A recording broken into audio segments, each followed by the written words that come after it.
Good afternoon, everybody, and welcome to session 2. I hope you can all hear me. So we will just have a check of the technology as we start the session. The first thing we're going to do is to make sure everybody can hear me. So if you can hear me and you remember how to do it, can you put your hands up?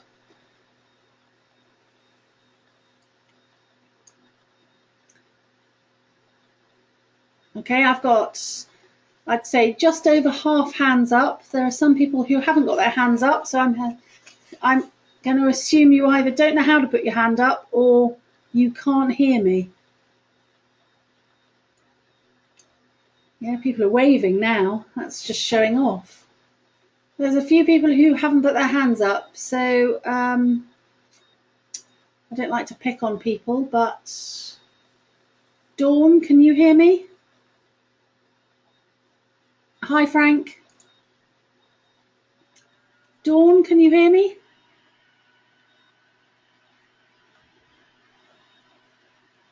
Okay, I will see if I get a response. Frank, Matt, can you hear me? You haven't got your hand up. Either type a yes or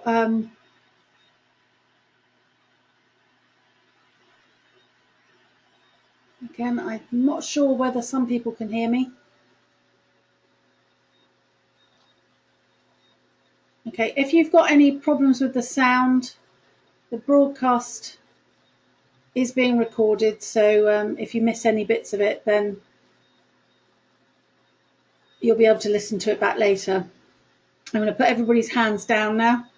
Thank you very much for joining me. We're going to be covering qualitative research methodology this afternoon. But before I start, there were a number of questions that were either sent via email or via phone. I just wanted to cover a few of those questions to start with. And if you've got any other questions, either put your hand up or type one in. If you put your hand up, then I'll open your mic. Okay, so a couple of the questions were about EndNote and Primo searching. So as you can see, I've got the module front page open here in front of us. I've added some additional resources to this block. If you click on the library guide link, you will be able to look at a whole host of library resources that are available for you. Some teaching sessions, some webcasts, podcasts, and so on that can be really useful in assisting with your searching. There's also a tutorial there on EndNote. A number of you have asked me about EndNote. I'm not insisting that you use it by any means. It is an incredibly useful tool, but it's only useful if you get it. If you find it really difficult, then please don't worry about it.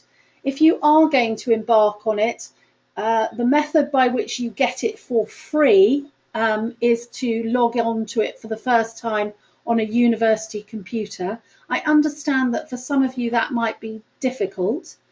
For the surgical care practitioners, I'm not sure which year, whether it's the first year or the second years. I know you're having a tutorial on it when you come back into university in November, so maybe it's a perfect opportunity to wait until then. For the advanced critical care practitioners in year 1, if you want to discuss it with me, then we can discuss that on Thursday when we meet for a tutorial. Those of you who aren't on any of those pathways and you want to talk to me about it, then please email me. But I am going to pass you straight to Julie Moody, who is our subject librarian, and she will be able to offer you a tutorial, either a face-to-face tutorial or an online tutorial.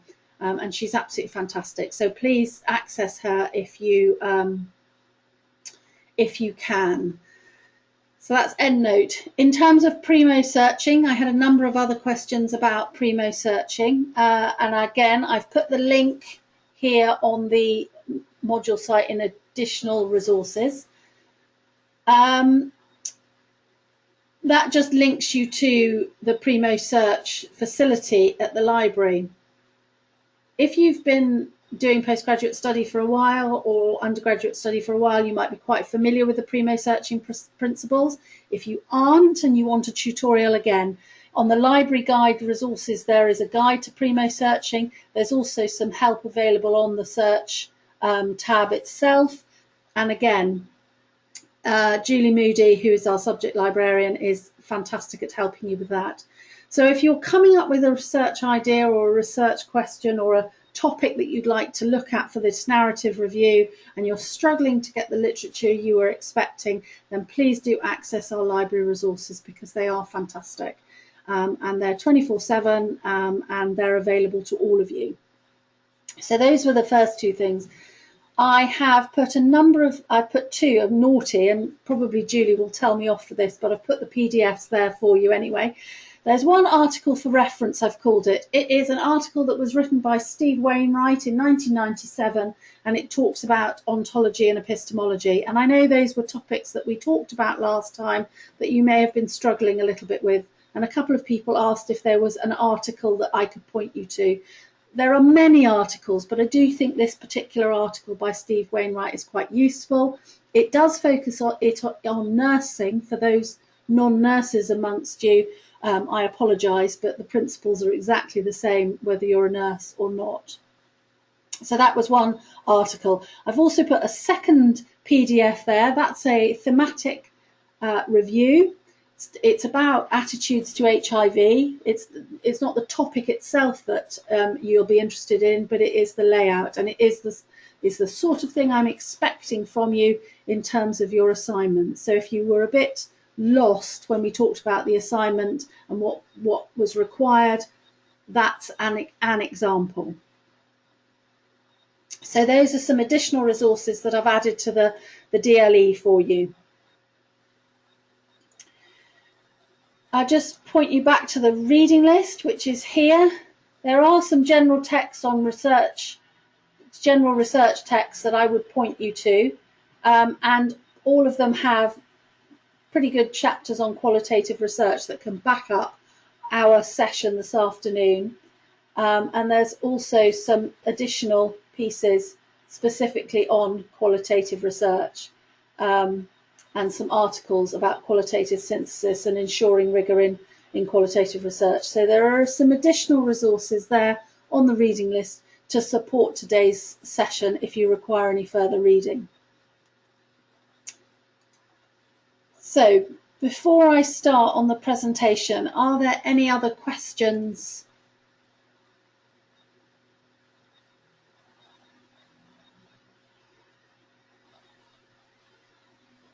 Any hands up?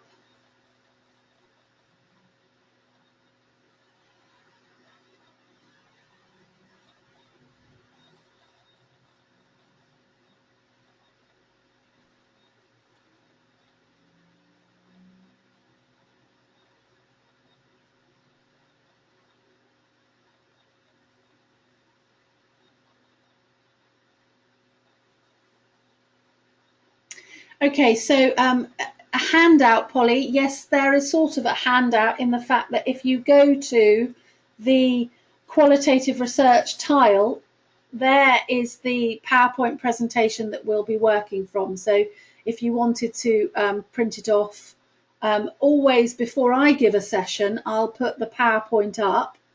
But I will be talking through this presentation this afternoon.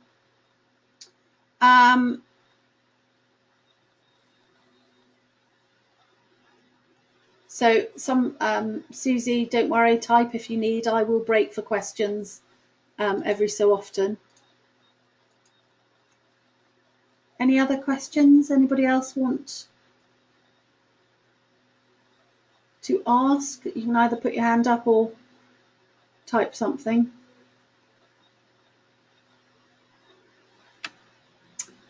Oh, sorry, Michelle. When I look at your ID on the printout, I don't have a microphone next to your name, so I'm not sure whether there's been a problem with your sign-in. usually I have a little green microphone that I can tap to open your mic. So if you are having problems with your sound, maybe that's part of your login hasn't worked. Maybe try going and coming back. But as I said at the beginning, this session is being recorded, and it will go up on the DLE as a YouTube as soon as we've finished. Okay, any other questions? Any other?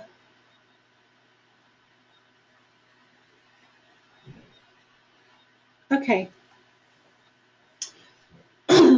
Right, qualitative research methodology. Just going to close some of this.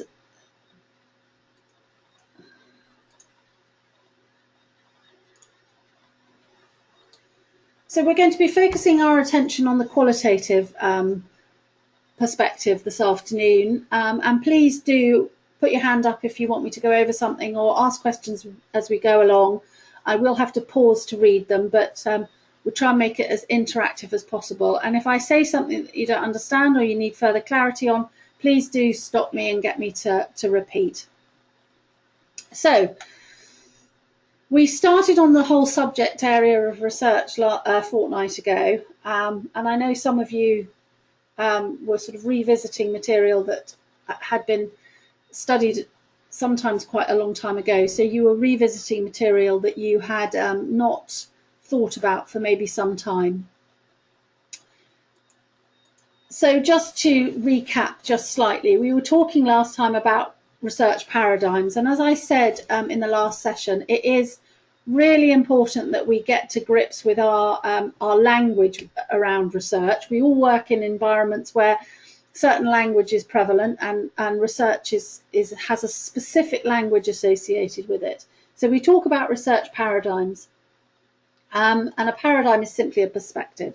So when we talk about research paradigms, we talk about the quantitative or the positivist paradigm, or we talk about the qualitative paradigm, interpretive and humanistic. So when you have your session with Jenny in I think it's 4 weeks' time, she will be focusing wholly on the quantitative paradigm, but this afternoon we're going to be talking about the qualitative paradigm. So we're not deductive or quantitative. We don't test a hypothesis. So we're not seeking for proof. We're not going down that avenue. We are talking this afternoon about the inductive paradigm. We're talking about qualitative research. We're talking about advancing theory. So there's never going to, in qualitative research, there's not going to be the requirement to establish proof in anything. So we're not focused on numbers. We're not focusing on cause and effect and explanations, and we're not necessarily having the same level of objectivity that you would have with quantitative research. So we're not on the right-hand side of the screen here. We're on the left-hand side of the screen where we're talking about qualitative. We're talking about words. We're seeking to understand something and put reason around something. So there will be a level of subjectivity involved in our research.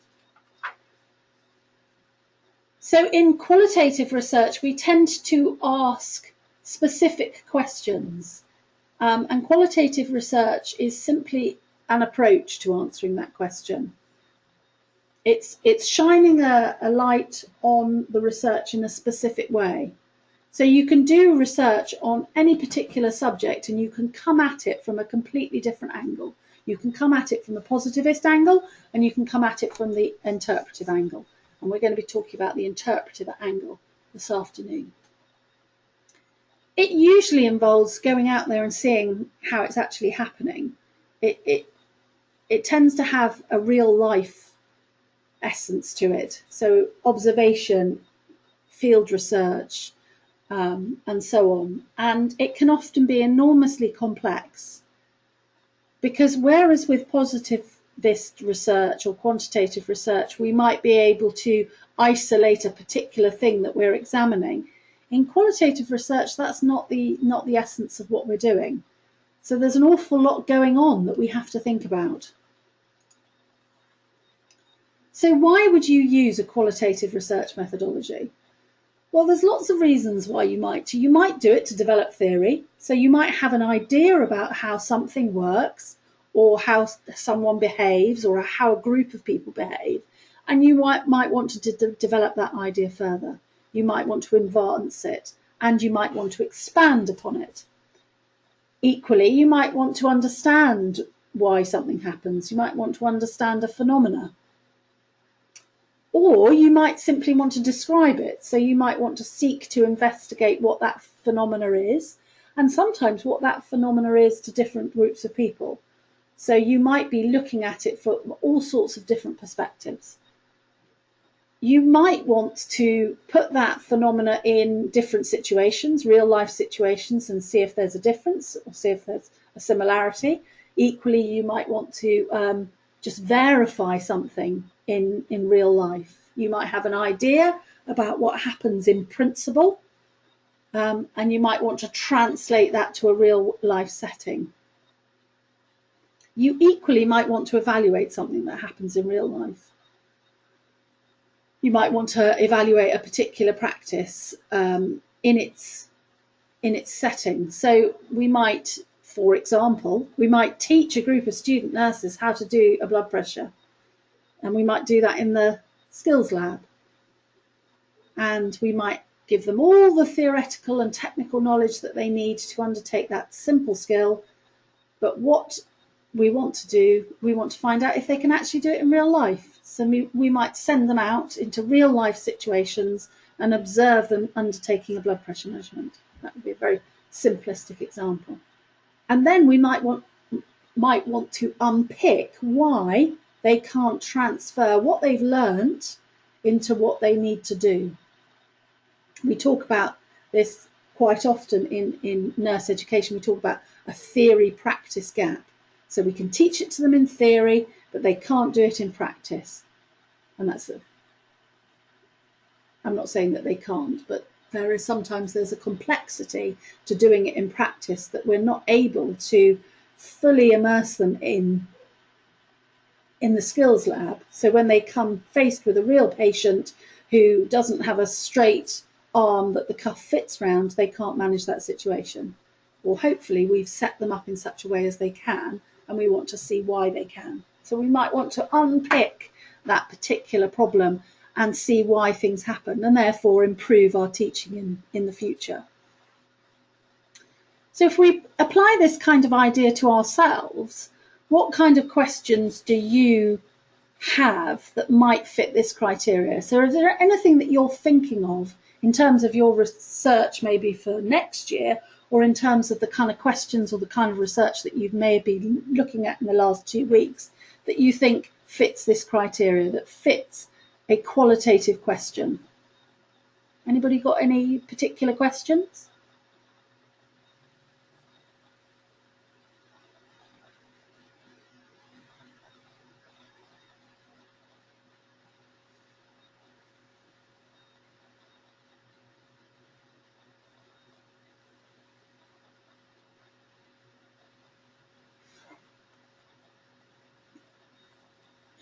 Hello there. Is it Lauren? Lauren? Yeah, hello. Hi. Hi there. So just tell me a bit more about that question that you're asking. So with people with learning disabilities, following the Equality Act, we make reasonable adjustments so that they can access healthcare better, and it prevents death by indifference or early death of people with learning difficulties or disabilities. So would similar reasonable adjustments benefit mental health patients? Because we know that they're dying, those people with a severe mental health problem, up to 20 years earlier. So would reasonable adjustments for accessing secondary care help them in the same way it's helped learning disabilities patients? Okay, so you're asking a question at the moment that has got a yes/no answer, aren't you? Yes. Okay. So how would adjustments benefit? You've turned it into a completely different question, haven't you? Do you see the profound difference? And I know it's only one word, but if you said would, then you tend to be looking at it from a particularly positivist frame. Yes or no? Yeah. So what difference would it make? How could we measure the outcome? So we're already thinking of it in a positivist manner. But if you said, how did reasonable adjustments change the outcome for men, then you're looking at it from a completely different perspective. Yes, yeah. Yeah, does that make sense to you? Does that make sense to everybody else? So it's not about those exactly the same words, but we've literally just changed one word, haven't we? Because we've looked at it from a completely different perspective. You're asking a question as a yes/no answer versus a question that's seeking to explore the phenomena. So what exactly would we mean by reasonable adjustments? What particular reasonable adjustments might we be making, and what impact might that have on a particular group of people in real life? Yeah? Yeah. Does that help answer your question? Yeah, it's great. I'm going to mute you again now. No worries. Bye. Does anybody else have a particular example that they could use? Sometimes we're simply looking at semantics in a way. We're looking at how we ask the question, but it's about how you're approaching the information. So it's something that you could quantify and measure, or is it something that you're seeking to investigate? So qualitative research usually begins with a very general question. So it's a very broad idea that we've then got to unpick, because we're seeking to investigate exactly what's going on in real life. So it's asking very different questions of the information that we might have in front of us. One of the things that I'm asked you to do was to maybe find a piece of qualitative research, and now you're looking at it. Can you identify it as qualitative? Can you see how the question that they ask is a qualitative question or statement?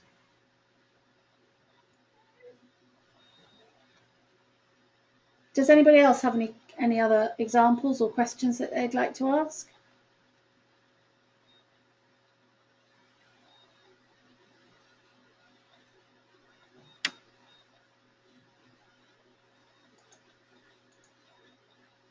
Okay, so how does this differ? So going back to what we were just saying, there's no null hypothesis. There's not something that we're going to make a statement about and going to say, I'm going to prove this is right or wrong. So there's no cause or relationship, and there's no confidence intervals. So going back to the example that we were given, we're not asking what difference did reasonable adjustments make to the outcome. We're asking how. So there's nothing to prove. There's nothing to set a causal relationship between. So quantitative and qualitative research methods differ primarily in their analytical objectives. Okay, so I'm just going to pause for a minute and answer this question.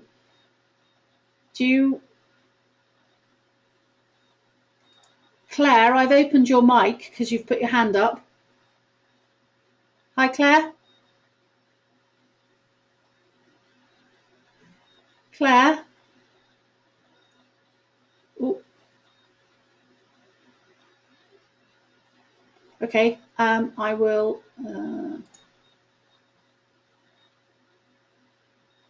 Okay, I'll listen to. I'll wait for your typing. So, Yenny, can I open your mic? Okay, so I won't open your mic today, Yenny. You've asked, how can public health nurses promote health and well-being outcomes for children through access to natural spaces? Okay, so how is quite a measurable, is not a specifically measurable. So it's not what can, so how can. So firstly, my question with that research would be, who are you asking and from what perspective? So if you were going to ask public health nurses, you might want to clarify some terms about what are promoting health and well-being outcomes.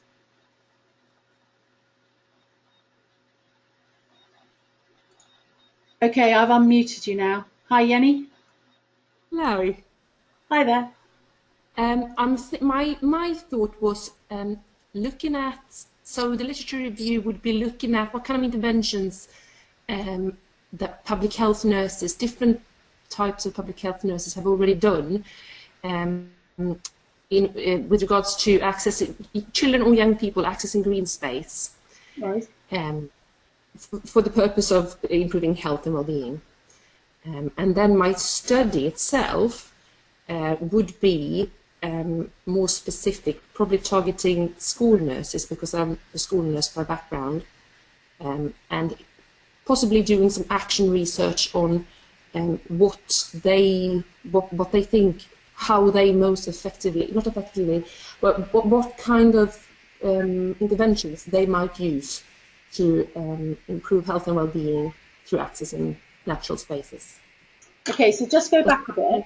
Let's look at the narrative review first of all. So when you're looking at the literature, what sort of questions are people? What sort of information are you getting from the research itself that's been done?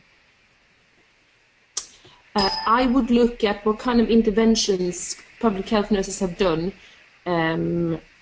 with regards to promoting access to green space or outdoor health promotion, I suppose.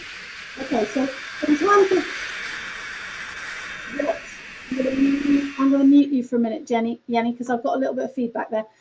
In terms of what interventions, if you're asking what interventions are available or what interventions have been undertaken, that tends to lend itself to quite a structured positivist question, in the fact that you will be asking, you might send, for example, if you were looking for a data collection tool, you might send a questionnaire asking what interventions might work.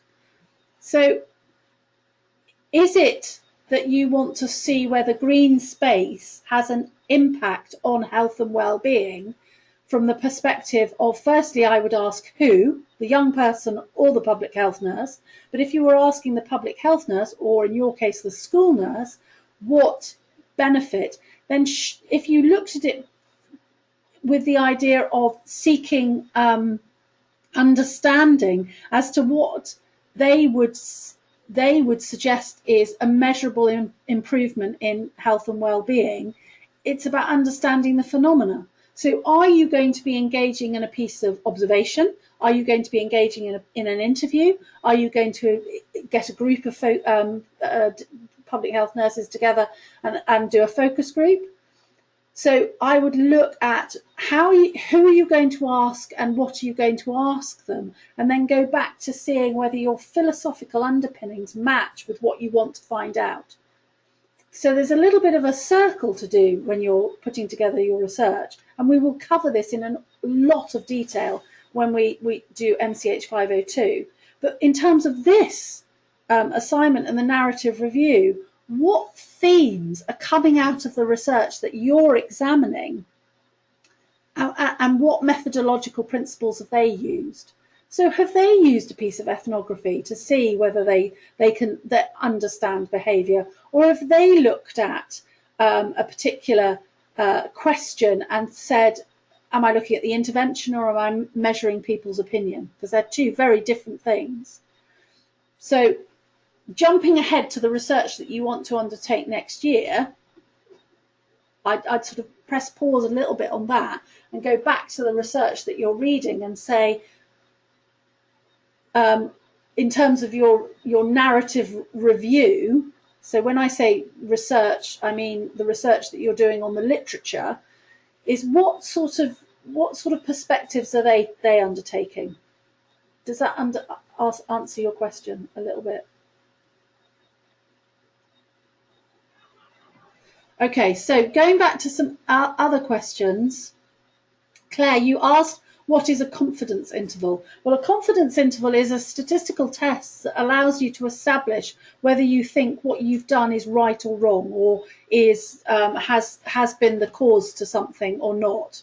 And Jenny will cover that in a lot of detail when she's talking about quantitative research. But basically what you're saying is that if my hypothesis in quantitative research is that if I do this, this will, if I do something to, if I give you this drug, for example, your pain will be decreased, then how am I going to measure whether your pain has been decreased? So if I'm trying to establish whether a particular painkiller works or not, I might say, how much pain are you in? And you might score it 1 to 10. You might say, I'm a number 8 out of 10. I give you the painkiller, and 45 minutes later, your pain has dropped to 5. So it's gone down by 3. And I do that to 1,000 people, and they all have a drop in their pain score having taken this particular painkiller. I might be able to say that I can establish a confidence interval, or I can have a degree of confidence in the fact that this painkiller has been effective. And that's a very simplistic explanation to confidence intervals, but I hope it's sort of a place to start. Does that answer your question? Great. Any other questions?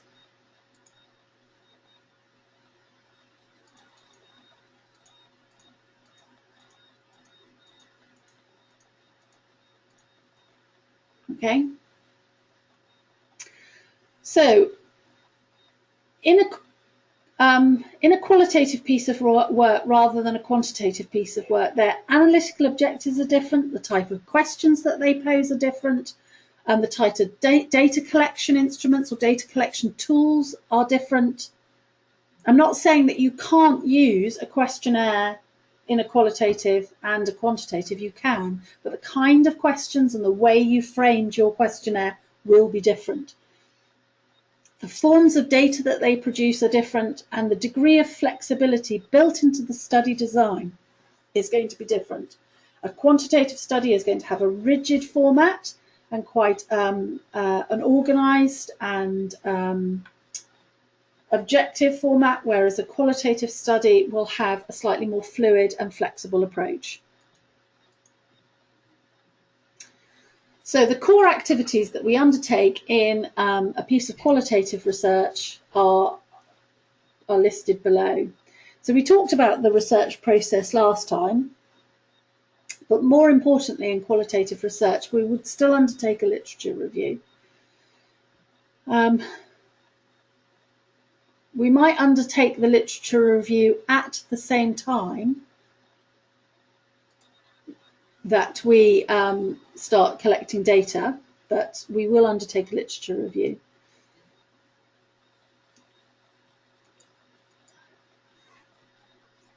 So, as it says, this can be conducted either after, it should say before, sorry, that's a mistake. It can be conducted before, during, and after data collection and analysis phases. So depending on the approach, the qualitative research approach that we take, the literature review can be happening simultaneously.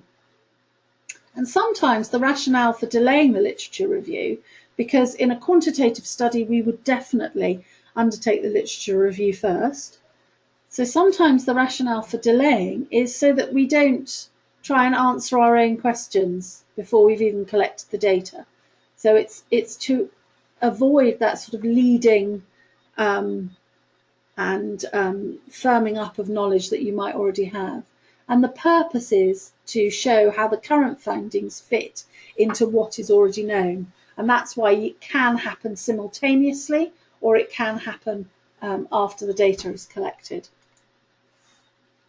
A very important part of qualitative research is sort of exploring and examining the researcher's own beliefs. And when you read qualitative research, do keep in mind who the researcher is or the researchers are, and what their beliefs and biases might be. Sometimes we've got to bracket those, we've got to set them aside, and try and keep a slightly less personal, it's not about being objective, but less personal view on the data that we're collecting. It's important when undertaking qualitative research to keep some sort of journal of ideas and feelings and thoughts, so that you can put what you're finding out into context when you're analysing it. The researcher needs to be aware of how they might therefore interpret the information that they're receiving from their participants, and how that might reflect on their personal beliefs. The next thing that any piece of research needs to undertake needs to find a sample. It needs to find the people it's going to ask. And we do have slightly different terminology in qualitative and quantitative research. In quantitative research, we often talk about them as subjects, whereas in qualitative research, we often talk about them as participants. And this really does give you an idea of the relationship that's occurring between the researcher and the person or persons being researched. People being studied are viewed as being part of the research itself, rather than being an objective thing that we're doing something to. They inform the research, not just in terms of the data that they give you, but in terms of the whole relationship and the culture about what you're undertaking. Researchers seek to understand something from their perspective in the social and cultural and historical setting that it's being undertaken. So it isn't enough to just ask somebody how they feel about something. It needs to be put in the context of where you are and what you're doing and what they're doing and what sort of day it is. And so that kind of reflective journal that puts the information into context.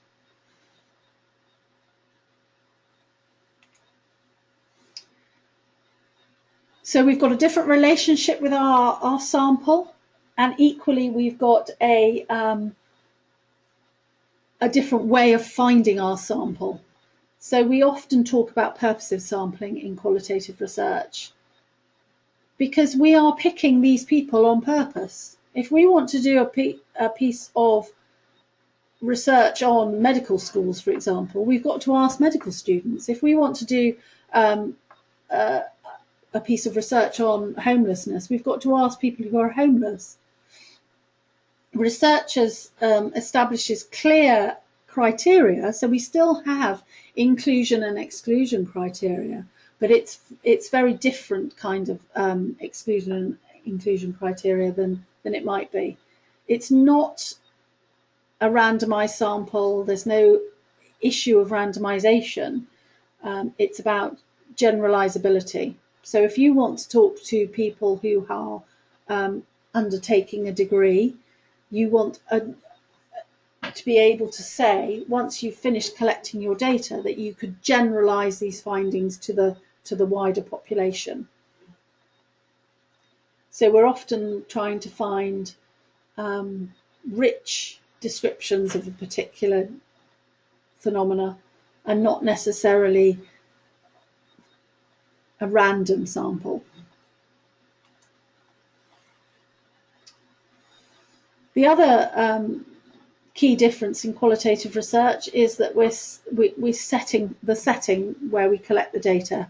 We wouldn't tend to interview people in a sterile setting without any external variations. Sorry.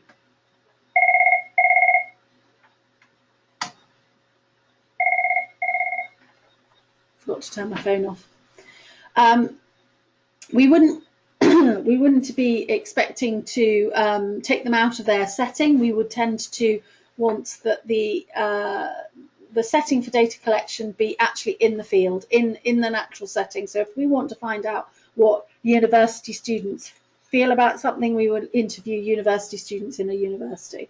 If we want to find out about homeless people, we would ask people out on the streets. We would observe people out on the streets. We would go out into the setting where the people are, and we would collect data in the field, as it says there, the natural world where people live and experience the life that we're trying to investigate. And it's hoped that we would be non-intrusive and therefore not make a difference to the environment that we're in. So if you're going to observe people who are homeless, if your very presence is changing what's going on, then you need to think about your data collection setting or your data collection technique. And the expectation is if you are collecting data from a qualitative perspective, then you might spend a prolonged time in the field. And some researchers, when they're undertaking qualitative research, will investigate their data, they will investigate their subjects or participants through multiple methods. So they might use a questionnaire, they might use an interview, they might use observations. They tend to shine the light on a particular issue or problem or statement in a multiple ways. The other things that the data analysis in terms of our research is going to be different. The researcher immerses themselves in the data. So if, for example, you've collected interview information, you would spend a lot of time reading and rereading and re-listening to the data that you've collected. Yes, Michelle's asked a question, well, made a statement, would this be ethnography? We're going to talk about ethnography in a minute, but yes, if you are participant observation or you're out there viewing something in real life and seeing what difference a particular phenomena has in its real life setting, then that might be an example of ethnography.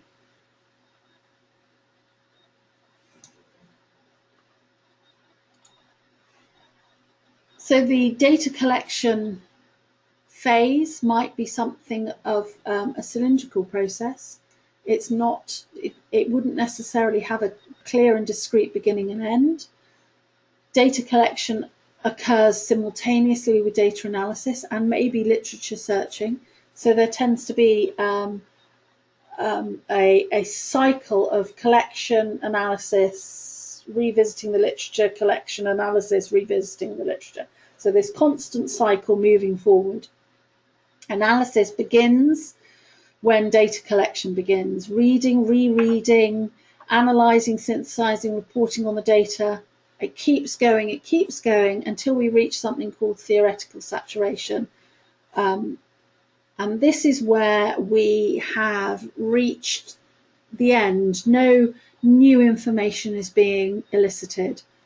We might then do a little bit of theoretical sampling. We might try and seek out views that will either confirm or refute the theory that we're developing. But at that point, we've reached the end of our data collection and data analysis phase. So often when you're starting a piece of qualitative research, you don't go into it saying, I will interview 15 people. You go into that sort of process saying, I might interview between 15 and 20 people. I expect that by 20 people I would have reached theoretical saturation. Whereas with a quantitative piece of research, you would have already had a statistically determined number of people to collect data from. So it's a very different principle that's happening with both data collection and data analysis.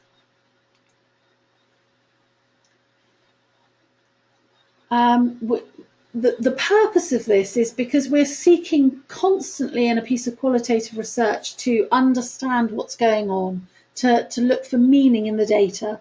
And data similar in meaning we might cluster together and we might group those together in our themes. And this is what I'm asking you to undertake in terms of the literature that you're reading, that you're going to do some sort of thematic analysis.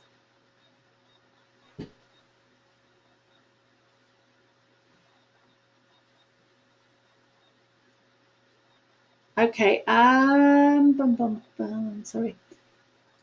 Veronica, hello. Hi. Hello. Veronica, can you hear me? Hi, Rach. Can you hear me now? I can, yes. Sorry. Yeah, I just come across that, I don't know whether you've heard of it, Stanford Prison Experiment. Would it be something sort of similar to a qualitative research method? Okay, so what exactly did they do in this piece of research? Basically, they have tested basically the mentality of authority. They've divided this group of guys into, I think, 6 and 6, and 6 of them were prisoners, and 6 of them were the prison officers. And they just observed them, their behavior, and literally after, I think, 6 or 5 days, they had to stop the experiment because it just went out of control, and they just observed the behavior of that, 2 groups. Okay, so there would be a couple of questions that I would ask. Is you've got two groups of men, and you said you used the word that they did an experiment. Mm-hmm. Now that language would suggest to me that they're coming at it from a positivist frame, because if you're doing an experiment on somebody, then you are doing something to a group of people to see what the reaction is. But if you sat back and then observed them and were looking at behaviour, then maybe the research question was qualitative. So it's a bit difficult to tell from that information, because I'm not sure from what you've said, whether did they do something to them and then observe the results, or was it simply to see whether, because of the environment they were in, it adjusted their behaviour? Yeah, I think they've just literally put them into that environment and let things roll and just observe them, and they naturally just picked up the behavior that just basically went out of control. It was just, one of the experiments. It would be slightly, I think, unethical to do it, but at the time, it was in the 70s. Yes, well, it brings me to mind, actually, of something I'll mention in a minute, which was a piece of research that was done by Kaufman called The Asylum, which was about observing mentally ill people in different asylum settings, and saw whether they adopted the behaviour of the institution after they'd been there for a period of time, and it would be pretty unethical. Yeah, okay. Yeah, it was just out of interest because it was one of the things I came across. But yes, that would be an example. If you were observing behaviour and you were putting them into a setting and seeing how they behave, then yes, that would definitely be an example of a piece of qualitative research. Lovely. Thanks, Rachel. Okay, I'm going to mute you again now. Hi, Dawn. Hi. Hi. Yeah, my question was, if you're conducting this kind of research, does the person who's sat with the people that you're interviewing, the interviewer, have to have any particular training so that you don't add bias in that, the tone or particular words that you use may lead people to give you certain answers? So does someone have to have any particular training? Well, there's a number of very important questions that you're asking here. Firstly, when we start out, we're all novice researchers, and the very essence that we're novice researchers needs to be understood. So if we were going down the road of an ethics application, there would be some sort of controls and advisories put on somebody who's going to undertake interviews, that they needed to be careful about language, they needed to be prepared, and so there would be some sort of, it's not training, but there is a particular format that you would be asked to follow if you were a novice researcher. But as an experienced researcher, or as you become more experienced, if you are using a particular approach, for example, phenomenology, your conversation with your participant needs to be driven by what you're trying to find out. And so I know what you're saying about bias. Are you leading the person to tell you the story that you want to hear? And so you need to be quite skilled in using language that doesn't push them down that road, but equally that might actually be what you're trying to do. That doesn't help much, does it? It kind of does. I guess the question is that when you're reading the research, how do you know the experience of the person that was conducting the interview? You don't. You absolutely do not. But when you're reading research that's been published out there, and you're reading, for example, maybe a part transcript or some quotes that they've added into the analysis to demonstrate what they found out, which is often a way that they present the material. When you're publishing a piece of research, you often add in quotes. You might be able to read those quotes and say, they're very leading, or they're not actually. Actually, I read those quotes and I don't see the same thing as the researcher. And this is where you might be able to be quite critical in your critique of the research itself. Sure, thank you. Okay. Any other questions? I'm going to mute you again, Dawn. So there's two things to keep in mind here. Firstly, from the perspective of the issue, if you go ahead and go on to do some research yourself, how you might go about it. But when you're reading the research that you're collecting for your narrative review, is it clear what they have done? Is it clear how they have asked the question? And if you're reading a piece of phenomenology, for example, and you might be seeing a number of quotes to support the data analysis that's been undertaken, has the interview led the interviewee there?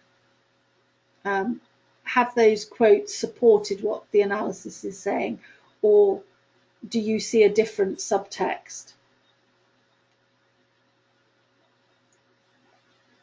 It may also be very important to look at the reflective journal at that point. If you're undertaking a piece of research, how did you feel as the researcher? And when we read research that's published in the journals, that reflective journal doesn't come with it. So we don't know what the researcher knew. But a good piece of research, when it's published, will give some of that information in the discussion and the analysis. So if none of that is there, and you're reading a piece of research and they haven't alluded at all to any kind of reflective diary, they haven't put any context, they haven't supported the material that you're reading with any kind of personal analysis, then you might say that there's a flawed piece of research, that it has some areas that require development.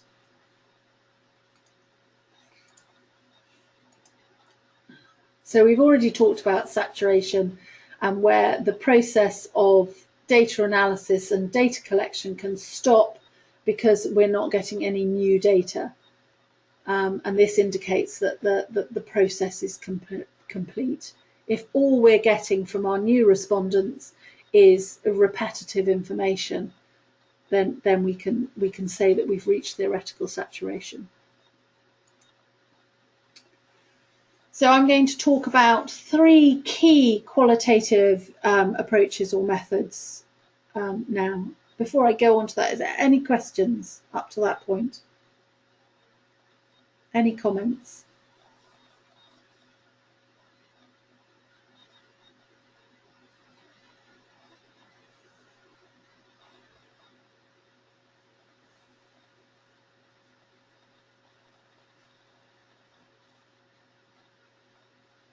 No? Okay, so the 3 key qualitative approaches that we're going to talk about for a little bit now are ethnography, grounded theory, and phenomenology.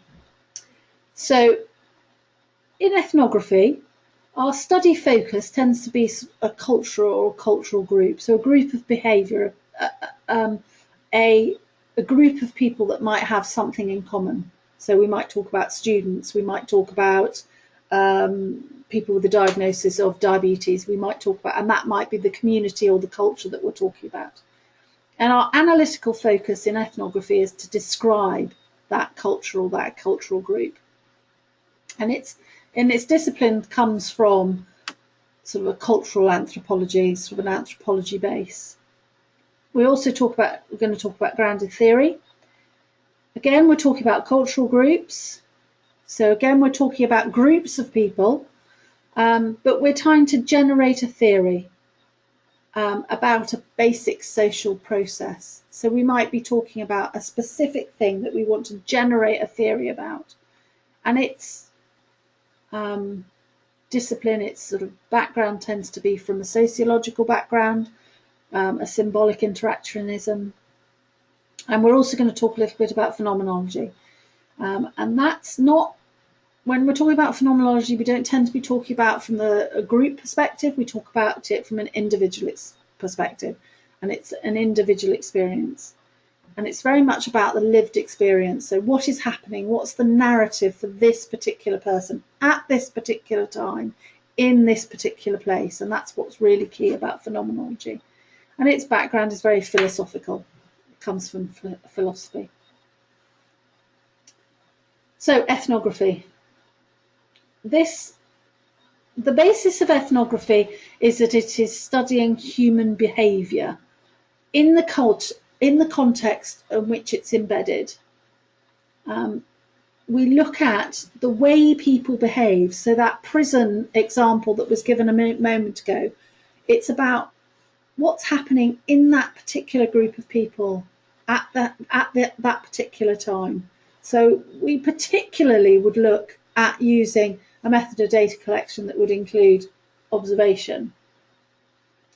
And its basis really does come from the cultural anthropology. Cultural anthropology. This is a branch of anthropology that's focused on the study of human variation amongst other humans.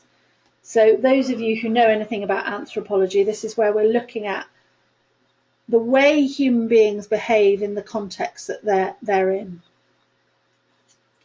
And cultural anthropology differs slightly from social anthropology when in cultural anthropology we're looking specifically at culture that's our influencing factor, not on society. Grounded theory, on the other hand, focuses on a theory to explain something going on in a cultural group. It's useful at trying to elicit some sort of theory about something of which there is little known, or when a new perspective is needed. So if we have undertaken a particular study, or we're looking at a particular study from a grounded theory perspective, we are not expecting there to be a theoretical basis to work from. We are trying to generate that theoretical perspective, because the theory should emerge from the data. It's a complex and time-consuming and a very immersive method of data collection and approach. And it has its basis in symbolic interactionism, which is has its basis in sociology. For those of you who might have studied sociology in the past, this is where we view social behaviour from maybe a linguistic perspective, a gestural perspective, a language perspective. So we might be looking at a group of people from the perspective of where they are, how they're dressed, what they look like, how they speak. And it's very interested in the role of language. So we can sometimes talk about how linguistics can influence the way we behave. And a very simplistic example of that might be that you might mimic somebody that you hear, and you might make assumptions about somebody because of the accent that they have. And we might want to unpick that from a grounded theory perspective.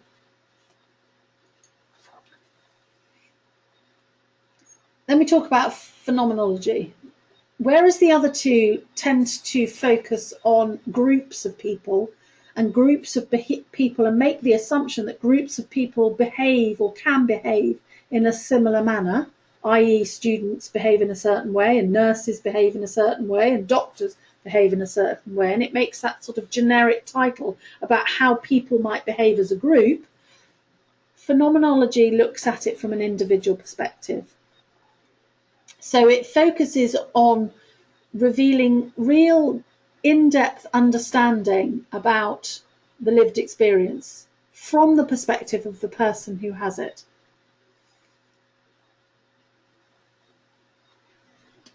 And it looks at really getting to grips with real true meaning, and it comes from a philosophical background. It's used across the disciplines, but philosophy is one that particularly uses it, and it looks, again, it can look at language, but it's more looking at descriptive language.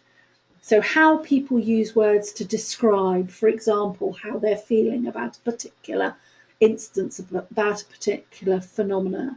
And if you're doing phenomenological research, you're seeking to understand it from their perspective. I've got a question. Hi, Michelle. Michelle, can you hear me? I've opened your microphone.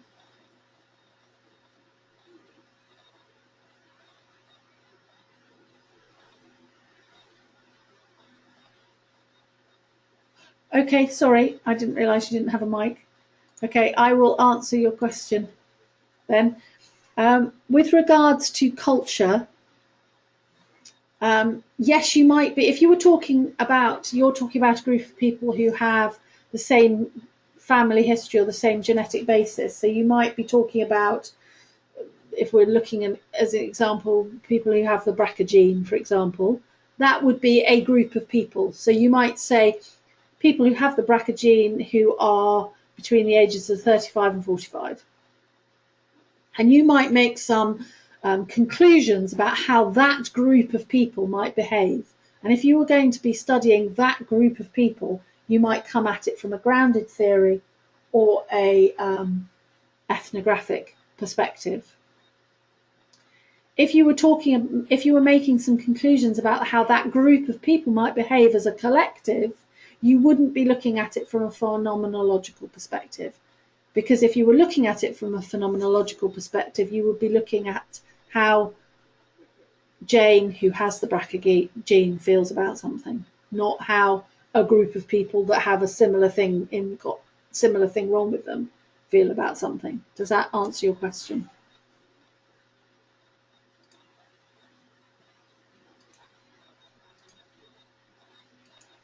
Okay, any other questions?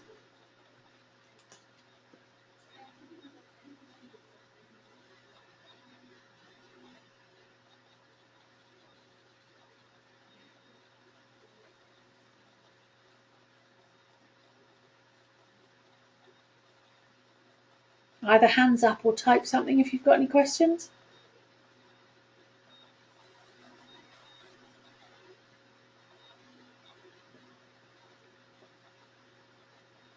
Okay, so we've looked at ethnography. Great words, aren't they? I love the words in research. So ethnography, grounded theory, and phenomenology.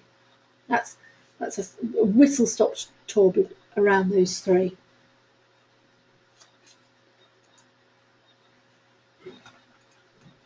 So now I want to focus a little bit on the data collection methods that we might undertake if we were doing a qualitative study. And these will be the kind of data collection techniques that are being used in the studies, hopefully, that you're reading.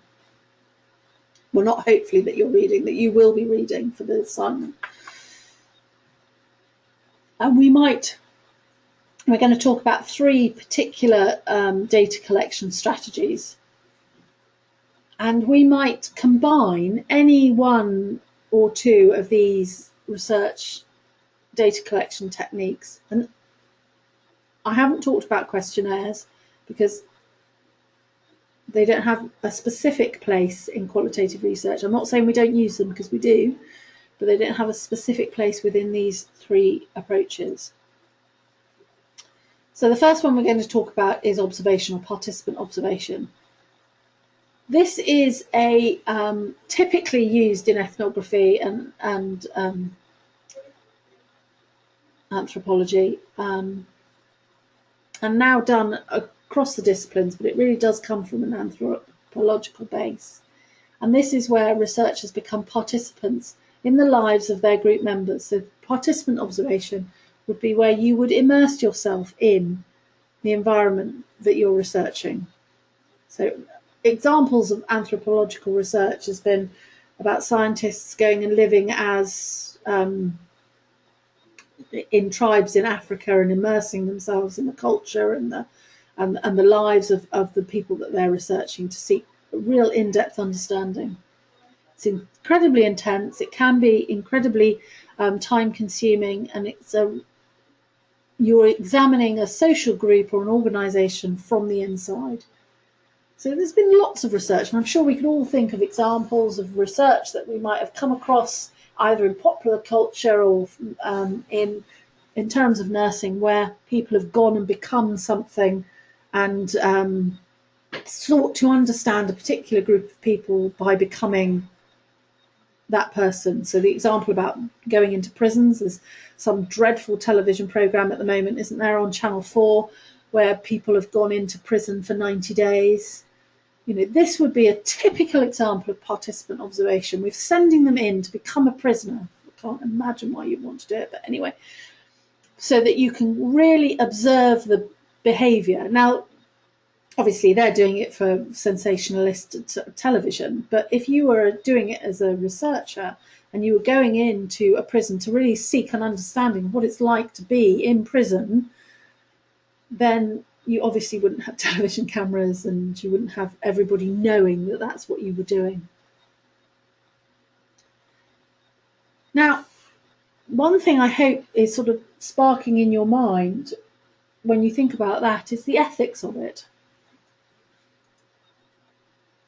And I mentioned there a classic participant observation study was that of the asylums by Irving Goffman. And that was done in the 50s and the 60s. And he went in and looked at how mental patients were looked after in horrific institutions in America, and observed how behaviours were adopted and how people started to behave. A film that we will all know that came from the work of Irving Goffman is One Flew Over the Cuckoo's Nest, which was an example of a piece of research, a piece of media that came from a piece of research. The ethical problem with going into an environment and researching it from the inside is, do the people know that they're being studied?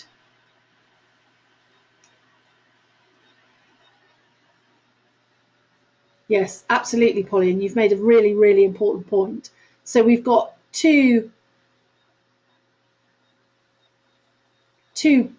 problems that are going on here. Firstly, ethically, we can't go into an environment and not tell the people that we're researching them. So if an example would be, you go into your ward and you say, I'm going to observe everybody's hand washing technique. If you tell everybody that you're watching their hand washing technique, they're all going to do it perfectly, aren't they? Because they know they're being watched, and we call that the Hawthorne effect, where people change their behaviour because they know they're being observed. An ethnographic researcher would argue or would discuss the principles by saying, firstly, once I've been there for a while, I will be that they'll be so accustomed to me being there that they will revert to their normal behaviour. So that's one thing that you will hope. And the other way you can overcome the sort of the ethics of it is to say that I'm broadly looking at infection control techniques. I'm not looking at something specific, but actually one of the things that you are looking at is something specific. So that there are ways of doing it, but we are fraught in ethnographic research sometimes with questions of ethics.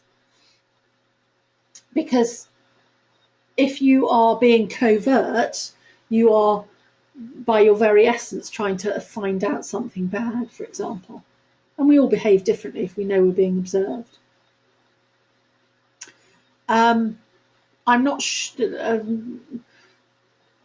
Toby's given us an example of pieces of research and a link.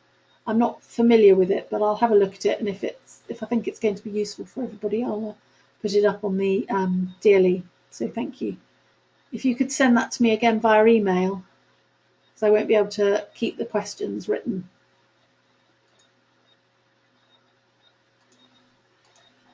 Okay, any questions on that?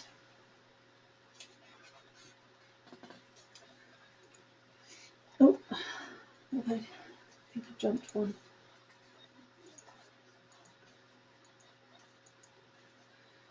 So we've got the idea, the issues of ethics. If we're going to be covert, and if we're going to be overt, then are we going to change what people's behaviour and the way people are behaving?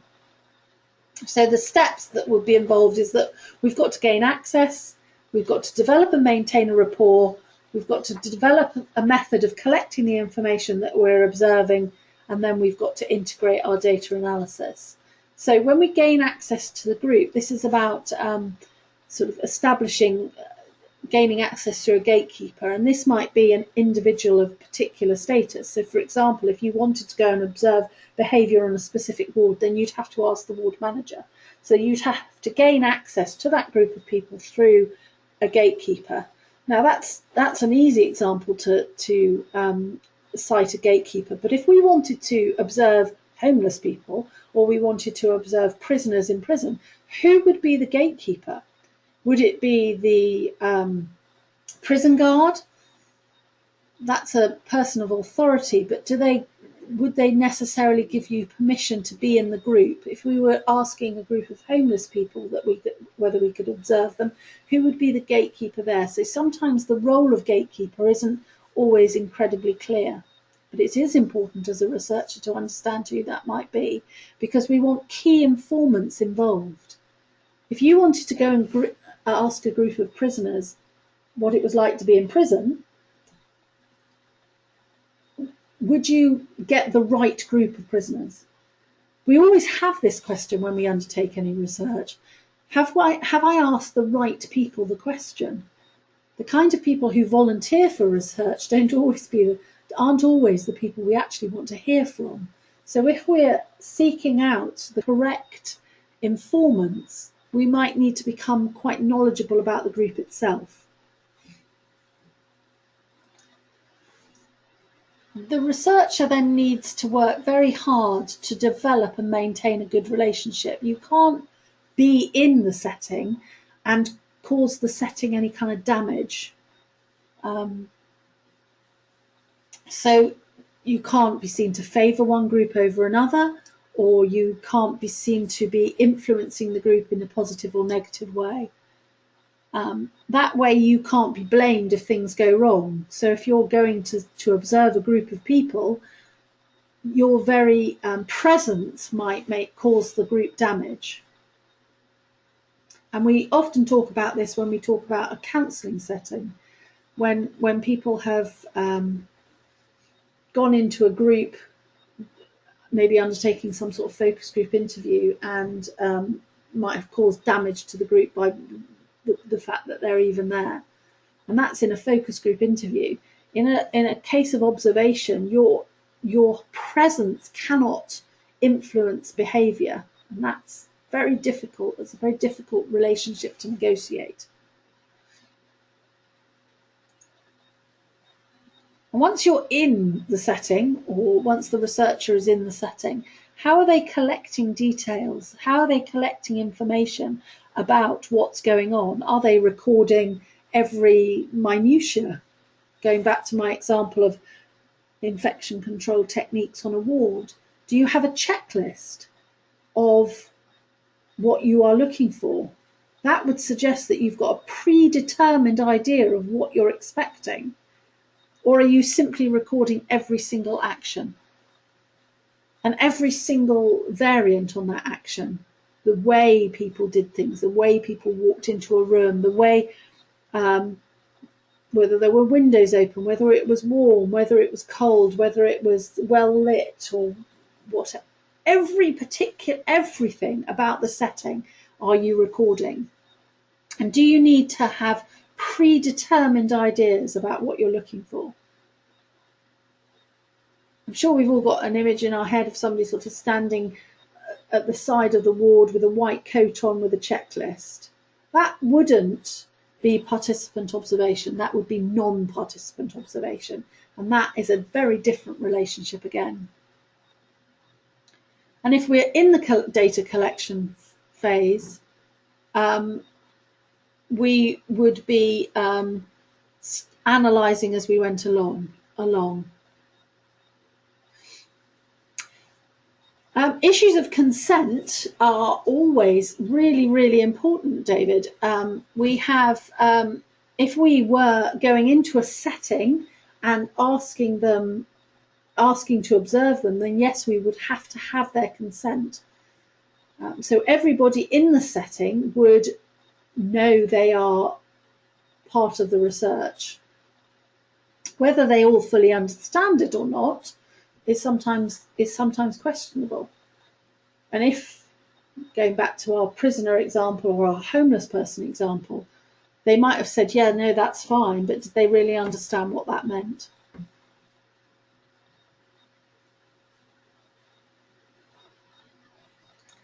So hopefully you're getting a feeling of how challenging this kind of research might be.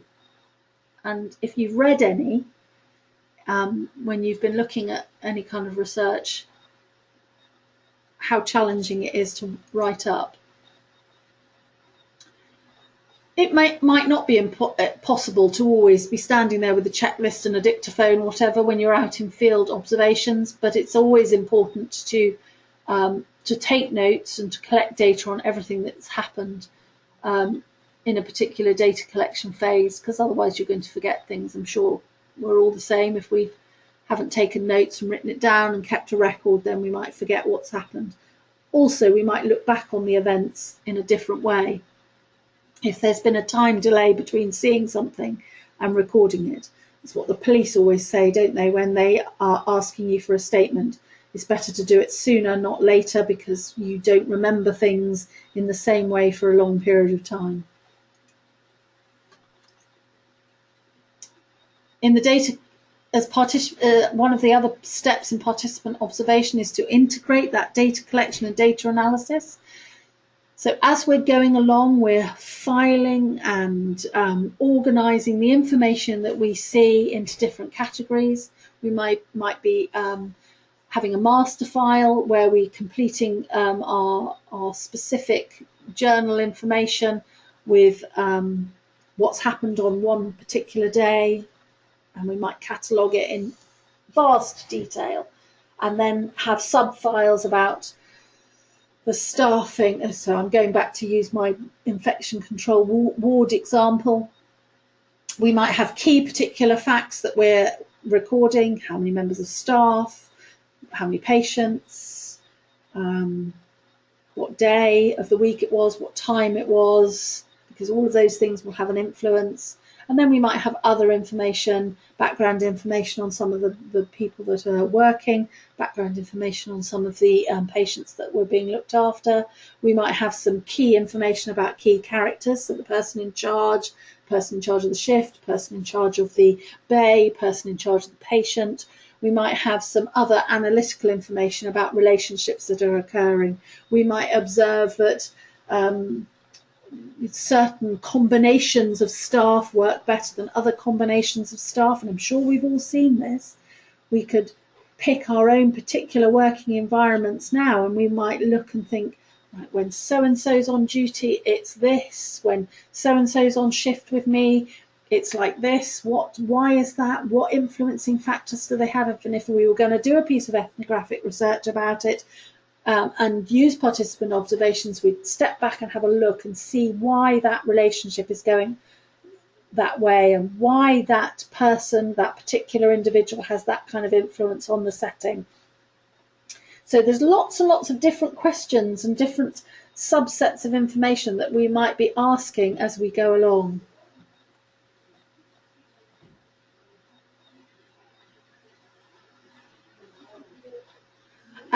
Group dynamics is incredibly interesting, Polly, and a lot of research has been done.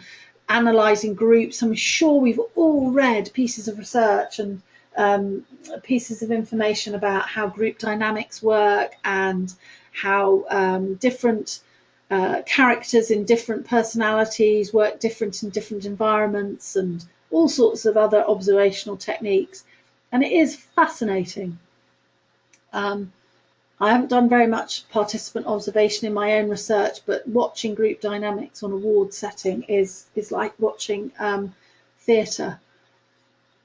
Emma's asked a question about videoing. Videoing is absolutely a fantastic way of collecting the data, but there's a level of objectivity and sterility to it, because if you simply videoed, you wouldn't get all of the context. So I'm sure we could all think of an example when you might collect some information, but the atmosphere isn't recorded. So if I viewed an interview between somebody come for a job interview, and I might watch that video, and the visual and the verbal would be fine, but what I didn't get was what was the sense in the room. And sometimes the sense in the room, whether it be tension, whatever, you can't record that on a video. So a video can be a useful technique to collect information, but it wouldn't give you all of the information that you needed if you were doing a truly ethnographic study. Does that answer your questions?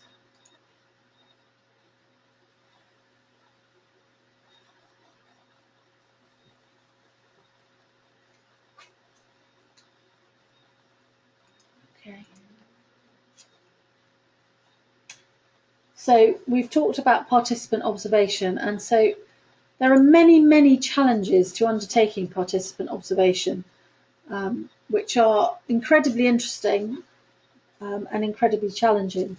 So if you've read a piece of research, and you may or may not have come across a piece of research that's used that as a data collection technique, there's some of the things to think about when you're reading it, and some of the things to think about when you're putting your critiques together.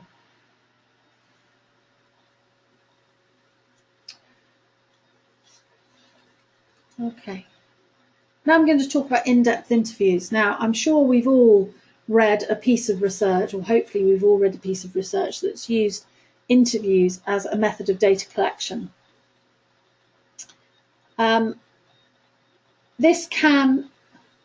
Sometimes you can't go and watch people. Sometimes it's just not physically possible to go and watch people in their environment. So to interview them is asking them to recount their story from their perspective about an event that they've undertaken.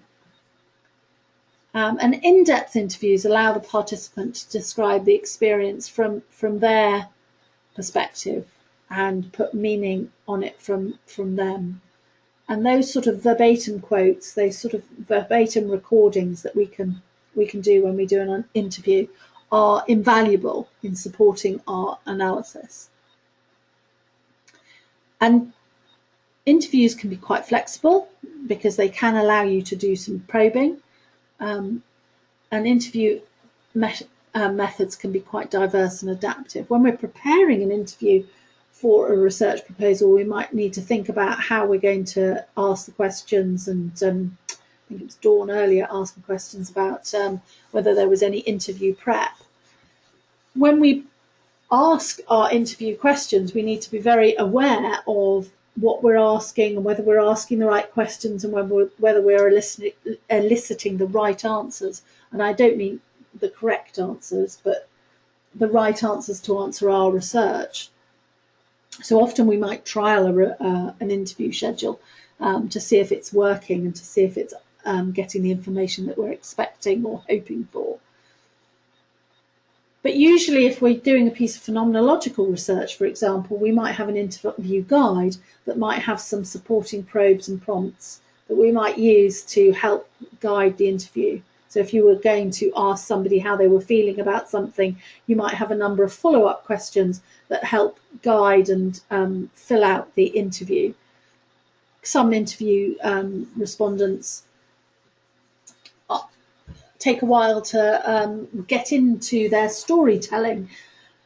So you might need to set the scene and ask them some easy questions to begin with to ease them into it, so that they then relax and tell you their narrative. It's often, once they've got going, a respondent gives you the best information. It's always that last 5 minutes of an interview that they often give you the real gems that you've been waiting for. So if we're doing an in-depth interview, we've got an explicit purpose. So we might simply have an interview guide to go from, and the research and the informant are aware that the discussion has a purpose. So you would always have a degree, you'd have some consent, they would have some knowledge about the kind of questions that they're going to be asked, not the questions that they're going to be asked, but the kind of questions. You're not going to surprise them with a question that they're not expecting. And ethnographic explanations, researchers try out explanations on the participants to see if they make sense. So if you were doing a piece of ethnographic research, you might give them a little scenario or a little vignette and say, is that how you would react? Or tell me how you would react in this situation, act in this situation, behave in this situation. And you're trying to elicit from an ethnographic perspective. If you're coming at this in-depth interview from a phenomenological perspective, then you will simply be asking them to tell their story. And you're encouraging them to use their own language. We must always be very aware of putting words into their mouth, to use an expression, because it's often the language that they use that gives us real understanding and real meaning to what they're telling us. So if you were seeking to understand what it was like to get a diagnosis of breast cancer, and you were coming at it from a phenomenological perspective and you wanted their narrative, you would be looking for language that gives you some understanding. So if they used language like horrific and fear, and you would get a sense of how they felt about that diagnosis.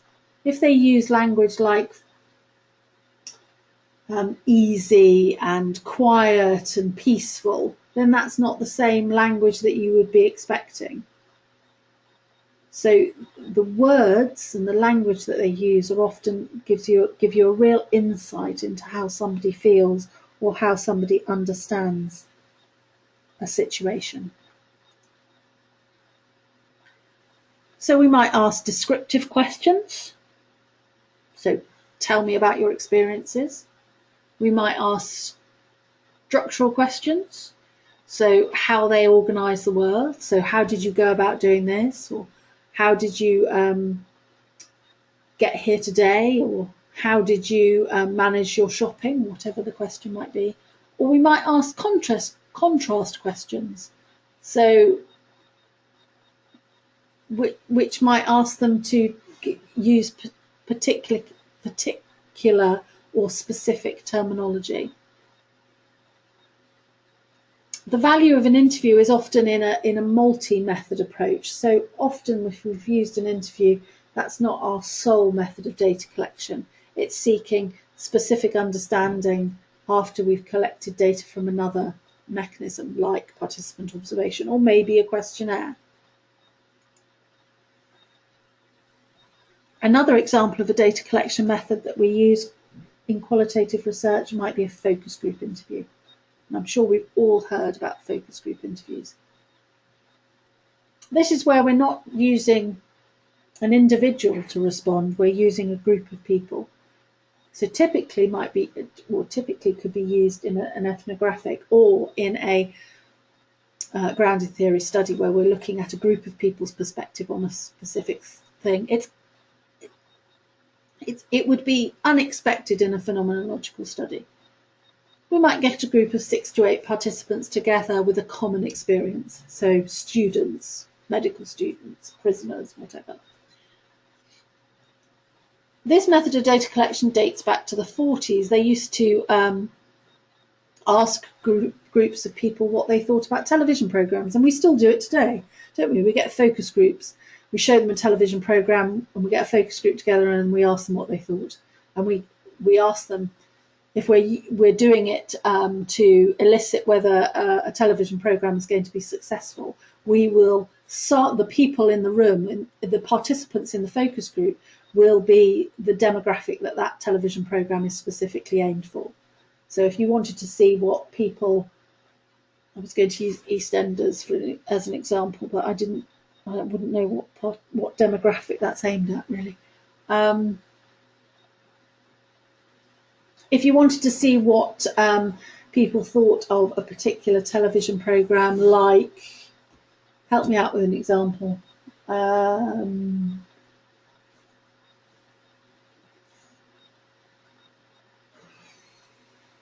Oh no, really? Big Brother? I don't know who you would ask. Big Brother probably focused on 18 to 35-year-olds. Quality. Thank you, Sarah. 18 to 20. Yeah, so Sarah's come up with a better one. Great British Bake Off. So who are we focused on if we wanted to see what Great British Bake Off was focused on? We might say we would ask a group of 30 to 50-year-old women, and they might tell us about, oh yes, they like the baking side of it, they like the guy, whatever his name is, with blue eyes. They like the commentators because they've got a little bit of, they're of a similar age to the demographic. So you would ask them specific questions focused on what they thought of the television programme. There might also be a group of people men that like Great British Bake Off. I'm sure there are men out there that like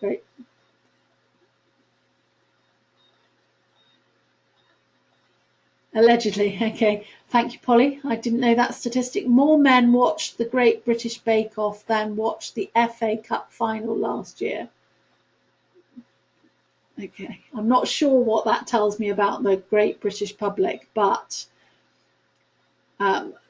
the people who are the programmers for the BBC might have adapted and looked at the kind of contestants that they had in the show, and thought about how the contestants appealed to the male audience and the commentators appeal to a male audience. So they might be looking at a lot of different factors that might have influenced their decision making when they picked the contestants to go on the show, and they picked the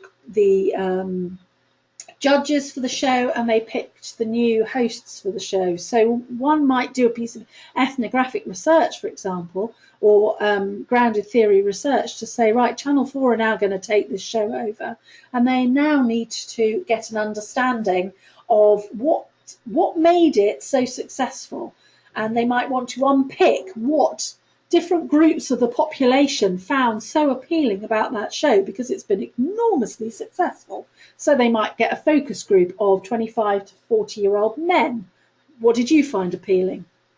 They might get a group of 25 to 45-year-old women. What did you find appealing? And you might find that there were different things in a focus group interview that were appealing to those different groups. So the programmers in Channel 4, to make it as successful as the BBC have, might pick a couple of those things from those different groups, focus groups of different demographics, and go, right, so we need to have a really entertaining and amusing host. We need to get another judge that has the gravitas of Mary Berry. We need to get contestants that we're invested in, either because they're attractive or they're funny or they've got a good backstory. And those are the kind of things. So going back to the Big Brother example, it's the backstory, it's the people that we've got that information about. I'm not even going to respond to that. John? I'm going to delete it. Okay, so hopefully that gives you a sort of a bit of an example about how we might employ different research techniques to elicit an answer to a question that we might have.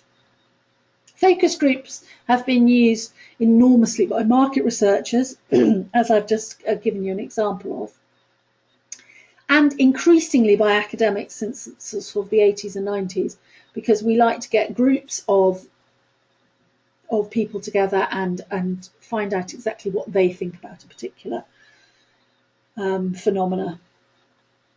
It's not enough to just ask the question, though. If we're doing truly valid research, just to ask the focus group the question, we need to put it in context. So how did the group work? So this goes back again to when we were talking about participant observation, about group dynamics. I'm sure we can all think of an example where you've got a focus group of people and there's been a dominant voice, or there's been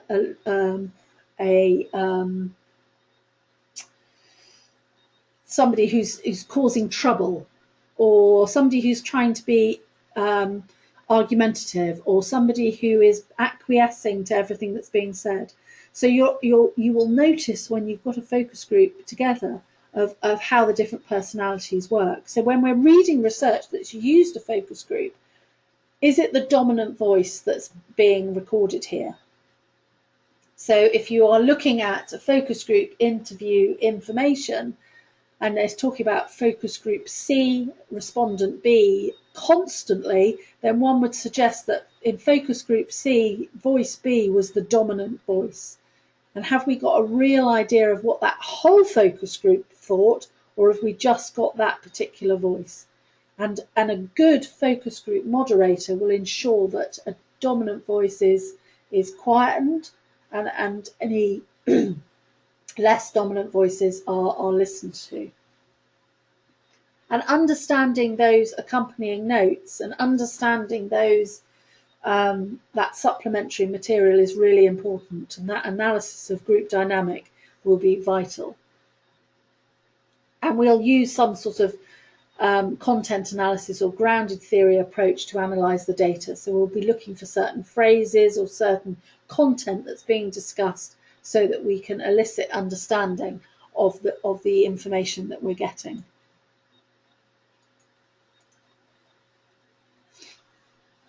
So the strengths of a focus group are the idea that we can have an open-ended questions or an open-ended statement. They're cost-effective as a method of data collection, and they can be less time-consuming than a one-to-one interview.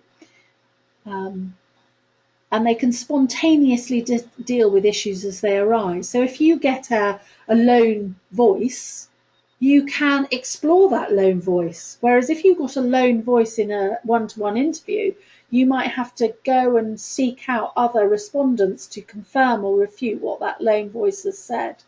In a focus group, if you get a lone voice, you can say, unpick that, what do you mean by that? And you can follow it up with some probes. Some of the weaknesses are, as I've already said, you can get a dominant voice. And it's not done in the natural setting, so you don't really get an understanding of what it is like to have that experience.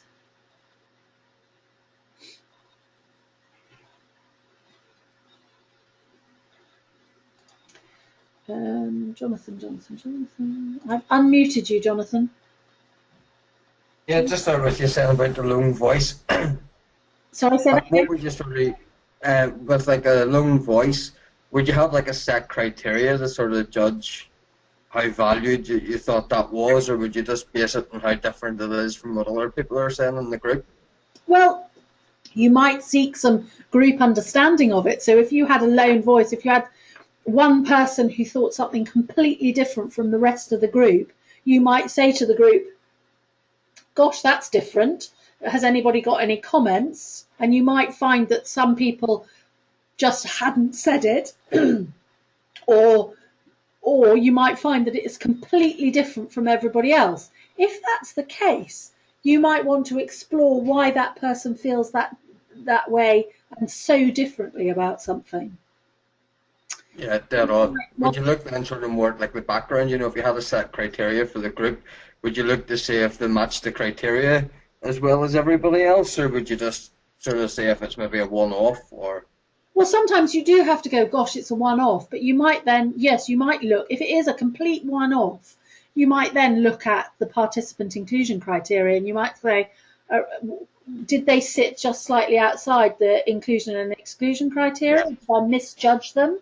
Or some people do think very differently about things, and that's not unacceptable, is it?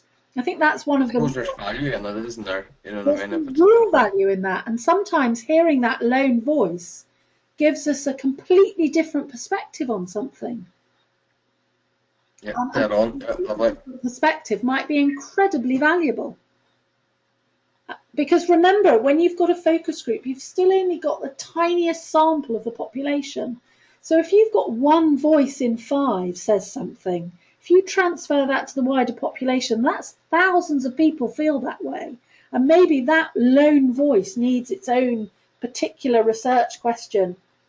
And research, by its very nature, doesn't answer every question. It asks more questions than it answers. I love the lone voice because often you go back. That's why researching the literature and analysing as you go along is so important. You might want to unpick that lone voice. You might want to go back to the literature to see if there's anything to support it, and that might take your research in another and interesting direction. Would you have sort of the scope within the focus group then to move, if it is going in a slightly different direction, or do they tend to be more focused? Would that be classed then as a different area you might want to explore at a different time? It will very much depend on the nature of your research, Jonathan. It might Spot be, on, yeah. yeah, it might be that you go, that is a really interesting lone voice. I need to research that separately. Thanks for that. We'll move on, because literally by time and resources and everything else, you might need to bracket that and go investigate that later. But it may fall within the scope of your study, in which case it might be worth having a second focus group that unpicks that particular concept further. And that's one of the benefits of qualitative research, is that the methods can be fluid and can be slightly more flexible. Great. Yeah, that's lovely. Thank you. Okay.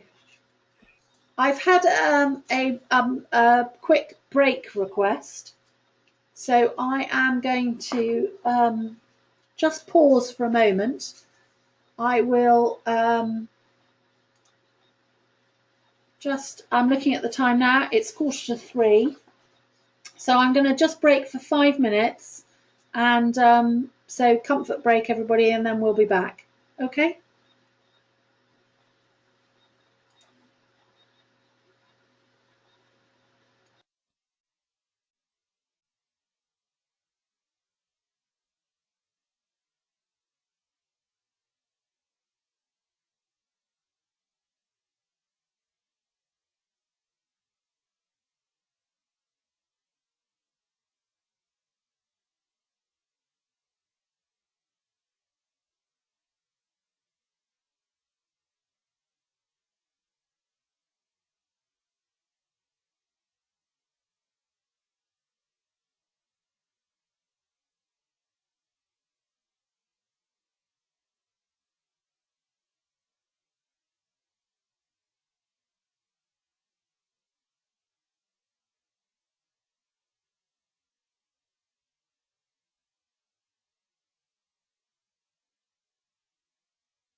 Okay, hi there, I'm back again.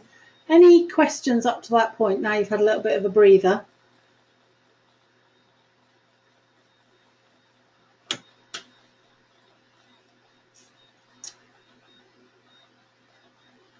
No questions?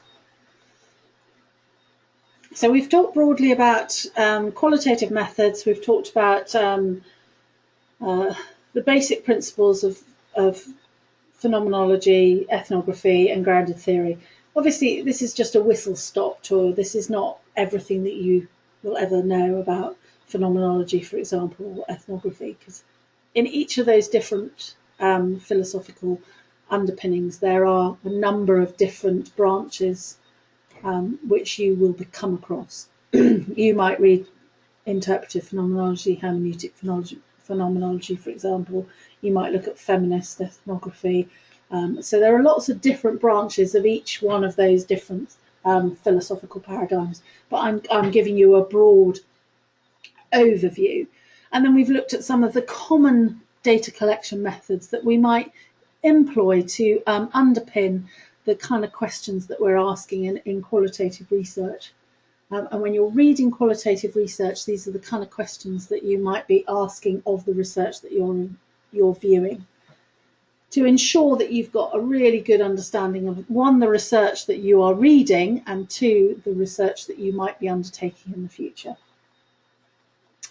So, any questions up till this point?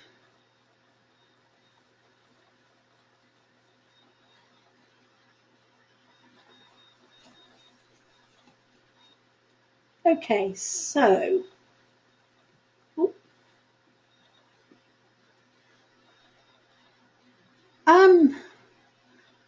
yes, you could have feminist phenomenology. It's not a particular perspective that I've come across. In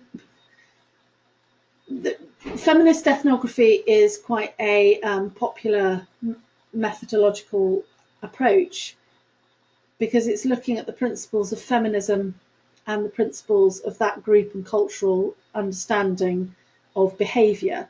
To have that feminist perspective on the individual lived experience might be quite difficult. So people don't tend to look at phenomenology from a feminist perspective. They tend to look at the lived, or they don't tend to look at the lived experience from a feminist perspective, but they might use feminist ideologies to analyse the data that they've come across. Does that answer your question? So when we talk about a phenomenological approach, we tend to talk about it from an interpretive or a hermeneutic approach. So we're looking at it, whether we are looking at, if we're talking about interpretive phenomenology, we're looking at how we interpret the lived experience. With hermeneutic phenomenology, we're looking at the language and the words that are associated with that lived experience. We might then analyse that material using a feminist perspective.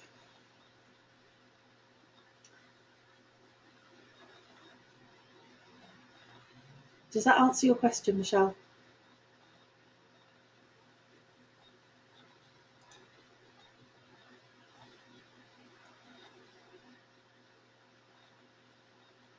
It's not a yes or no? Ooh, I don't know.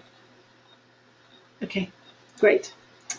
Okay, so we've looked at the methods, the typical methods of data collection that we might employ if we're undertaking qualitative research, or that you might be reading about when you're looking at qualitative research. So we've looked at observation, particularly participant observation. We've looked at interviews, in-depth interviews and focus group interviews. Now we're going to have a very brief look at qualitative analysis. We're going to revisit analysis for research methods a bit later on in the programme, so I'm not going to spend too much time talking about analysis today. Qualitative researchers have developed many methods of analysing the material they get, and obviously the material they get will be very different depending on the method of data collection that you've employed. And so we tend to use inductive strategies to unpick the the data that we've collected, and we tend to use some sort of coding strategy to identify themes within the data.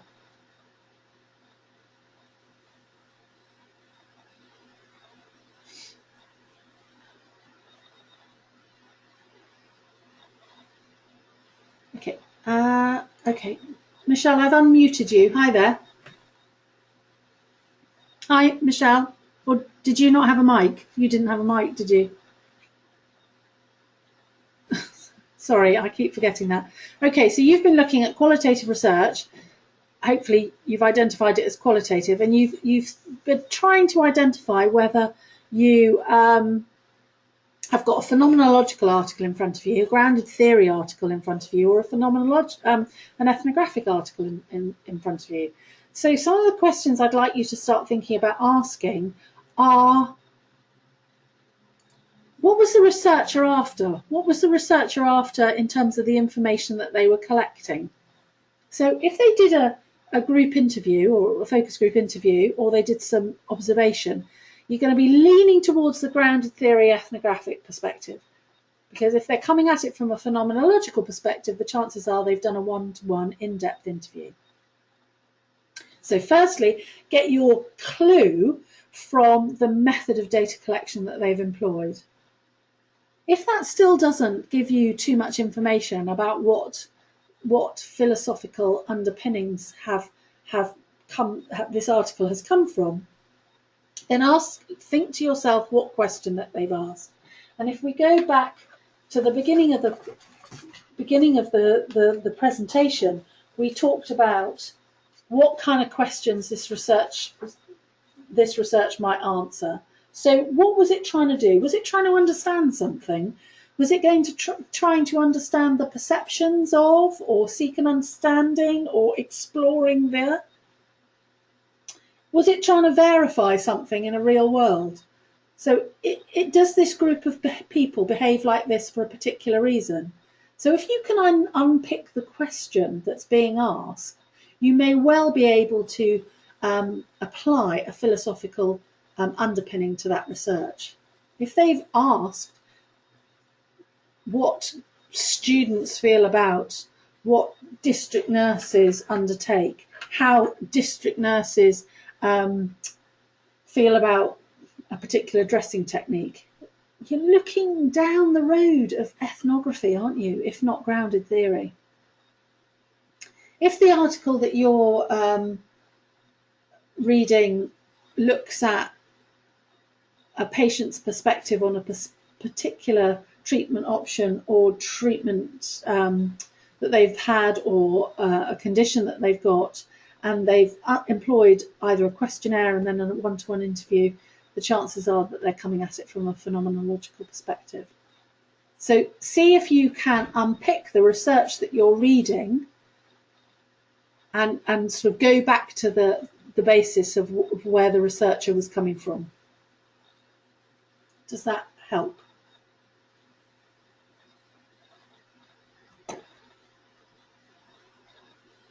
Great. Okay, so you've got this piece of research in front of you, and you've had a look at it, and you've unpicked it, and you can see what method of data collection that they've used and what their philosophical underpinnings are, and you're looking to see whether their analysis fits. So then we're looking to make sure that we've got some sort of match when we're looking at data analysis. Does the data analysis fit the question that they asked and the method through which they asked the question? So did they analyse the data appropriately? So the ethnographer integrates data analysis into the data collection process while they're in the field. So do they explain how they undertook it? Do they explain what they were looking for? Do they explain how they came to the conclusions that they came to? While they're in the field, the researcher should be using lots of simultaneous methods of analysis, looking at context and language and situation and environment, etc. And is that obvious when you're reading a piece of research? And if you're planning a piece of research, those are the kind of things that you've got to think about all the way through. So we talk about the constant comparative method, and we typically talk about this when we talk about grounded theory, because in grounded theory we've got that cycle of concept formation, concept development, concept modification and integration. So we're thinking about an idea, we interview or observe or do a focus group interview to sort of confirm or develop that idea. We then seek some more data to get more information about a particular idea, and then we modify and integrate. And this is where, going back to Jonathan's question from before the break, if we were looking at the lone voice, this is where the lone voice might be very, very important. And this is where we might be seeking to just carry on that cycle, if we were doing a piece of grounded theory, to establish what that lone voice really understood by a particular concept, and develop that concept further. So when you're reading grounded theory research, is that process clear and explicit, and can you see where the data was taking the researcher? So I've been talking about sort of slightly abstract principles, and I've been talking about how you might undertake a piece of qualitative research, and equally what the kind of things that you might be thinking about when you are reading qualitative research. But I want to spend the last bit of the session talking about how you evaluate qualitative research, and this is really important in terms of your narrative review, because you are going to be discussing and evaluating the research that you're reading. So we need to make some discussion. We need to have some method by which we say whether a piece of qualitative research is of quality, and establish whether it is trustworthy. And Goober and Lincoln, which you'll see quoted in practically every textbook that you'll pick up, it's classic work, shed light on how we assess truth. And they use this word truth in qualitative research. And it offers 4 alternative tests, and I don't like the word test there, but evaluative tools that reflect the assumption of the qualitative paradigm. And what I mean by that is these are 4 methods by which we might establish whether this piece of qualitative research is appropriate and valid. And so we talk about credibility, dependability, transferability, and confirmability. So when we talk about credibility, we talk about accuracy. So is this accurate? So is it plausible? Do I recognise it? If you were reading a piece of research about students, could you see reality in that particular piece of information?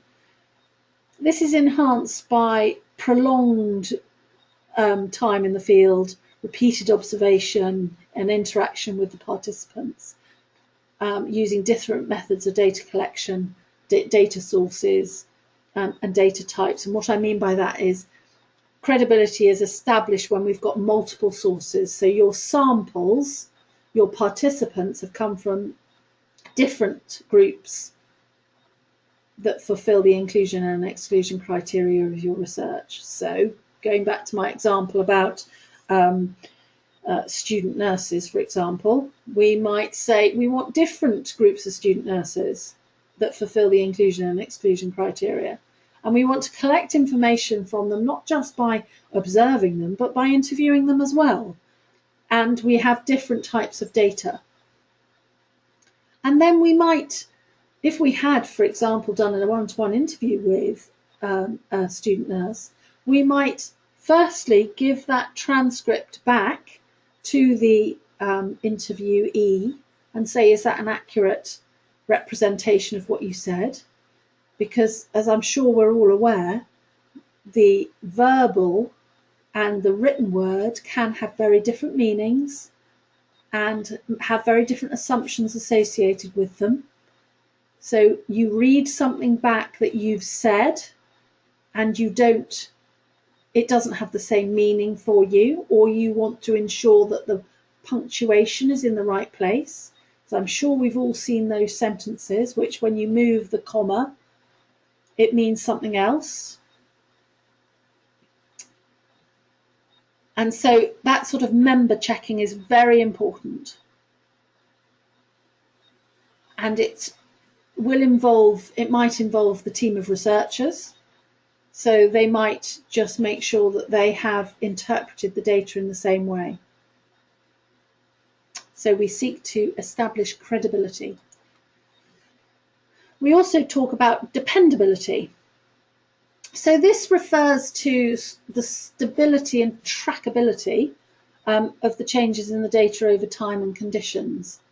And we want to determine the extent to which another researcher, similar training, similar rapport with the participants, would have made the same observations. And this is where lone researchers can often fall into some quite difficult positions, because it's their research and they can become too invested in it. And if another researcher went into a similar place in a similar time and invested a similar amount of research hours, would they come up with the same observations? So sometimes we talk about the audit trail, and I'm sure you've heard that expression before. So we make sure that we have audited the process, ensured that all the new data that's generated is appropriate and accurate, and make sure that the analysis has occurred in an appropriate manner. So we talk about dependability. We also talk about transferability, and hopefully you've heard this phrase before, and this is really quite key to qualitative research, because we haven't done a randomized large sample, we can't make any kind of statistical claims to whether what we found out is appropriate to a wider population. So what we need to be able to say is that it is transferable to the wider population. So if I did a piece of research on student nurses in Plymouth, would I be able to transfer that piece of research and transfer those findings to a group of student nurses in Manchester, in London?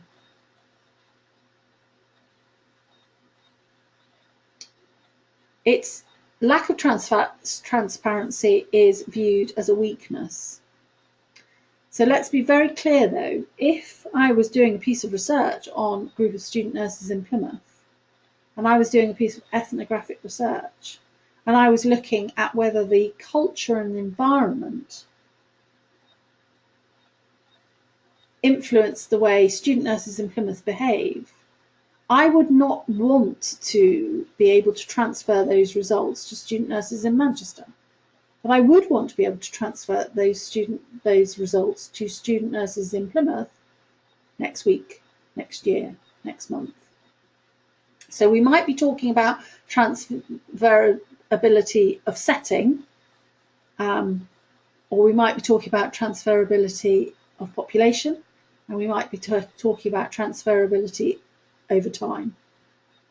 Because obviously if I was looking at cultural and environmental factors that influence the behaviour of student nurses in Plymouth, the fact that they're student nurses in Plymouth is a key aspect of my research. And so student nurses in Manchester and student nurses in London would be irrelevant. So transferability is important, but we've got to look at transferability in different ways, not just in setting, but it might be over time, over populations, and over contexts. And then confirmability sounds a little bit like credibility, but confirmability refers to the objectivity of the data. So would another researcher say the same thing? So it's a little bit like dependability.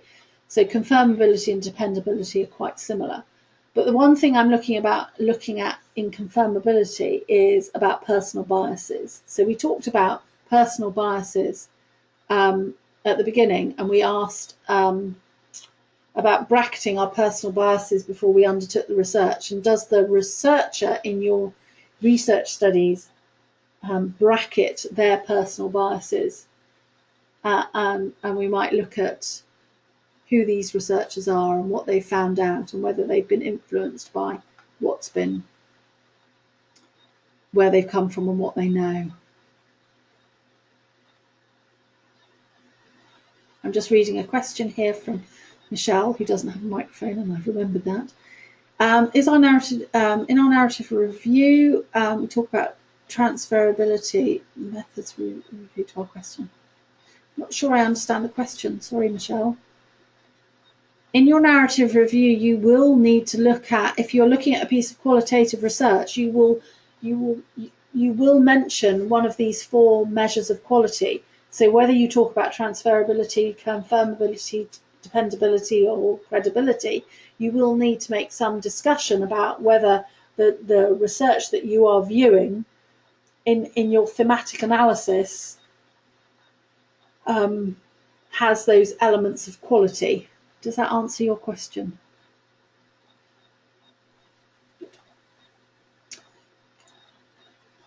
Okay.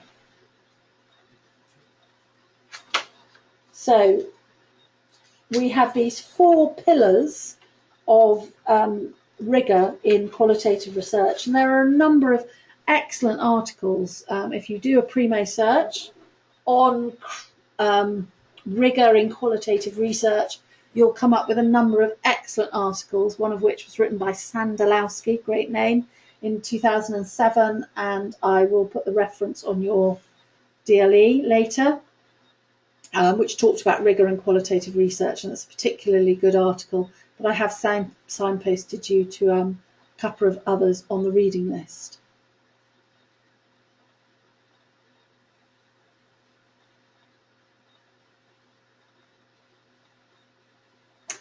Okay, I'm going to, Laren, I'm going to come back to that question in a minute, if that's okay, because I'm going to talk assignment at the end, if that's all right.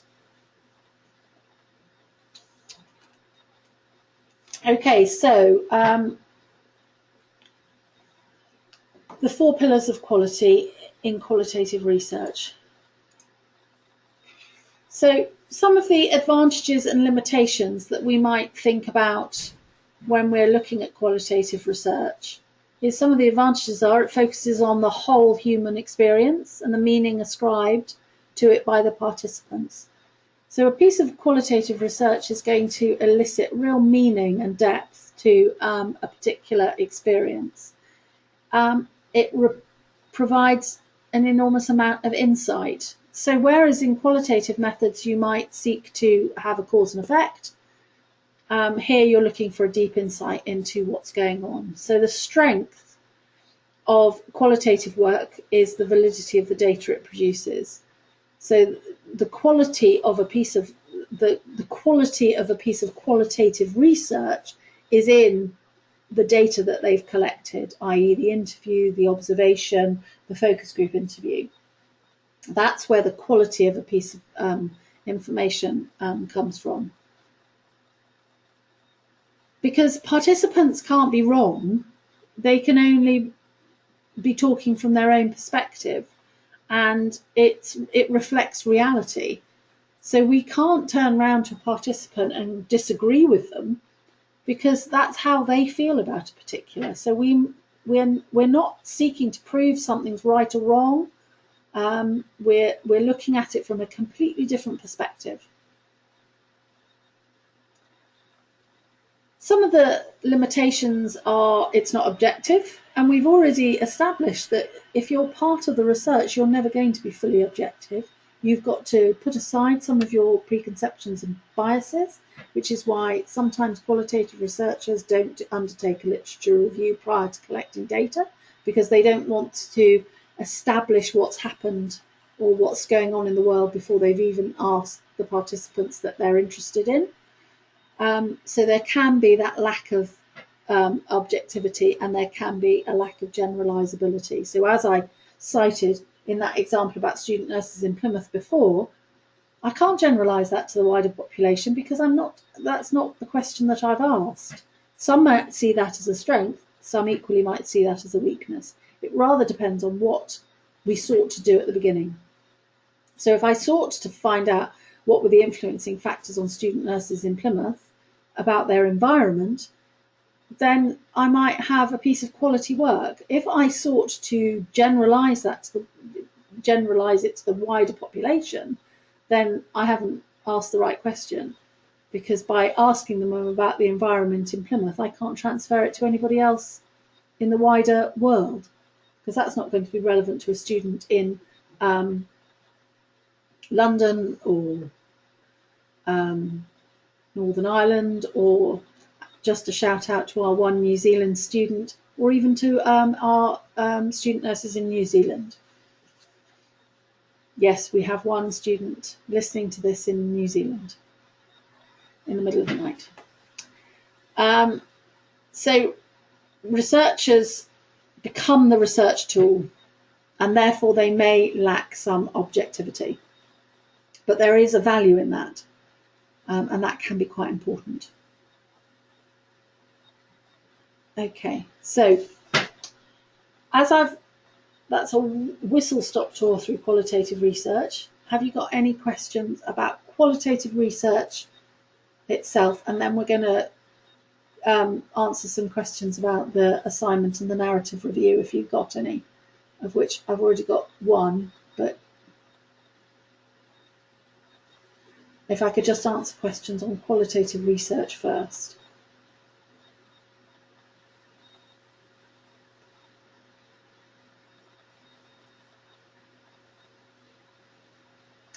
Did any of you manage to find some pieces of qualitative research and read them before today?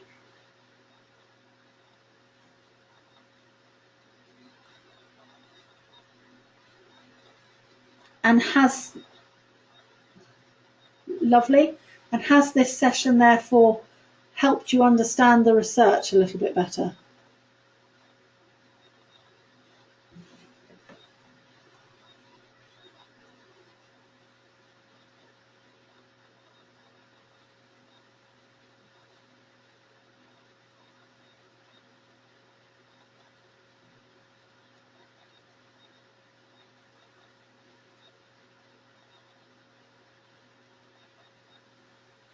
Yes, and I think that's a really key point, is that you might have read the research and gone, this is a great piece of qualitative research.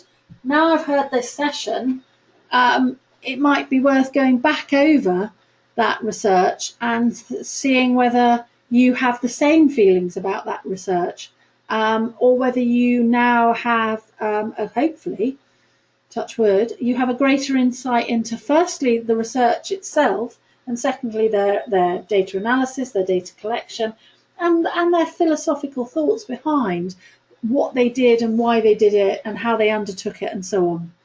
And that's really important, because you're now going to read that research with some fresh eyes, and hopefully that will elicit some more deeper understanding into the research itself.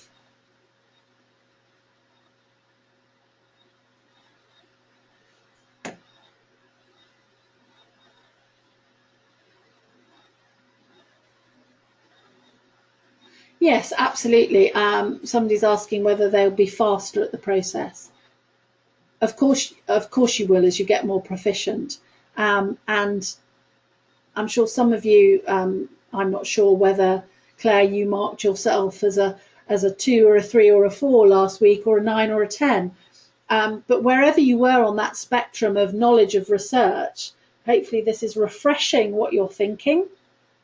Maybe giving you some new ideas and some new thinking about the way you view the research itself.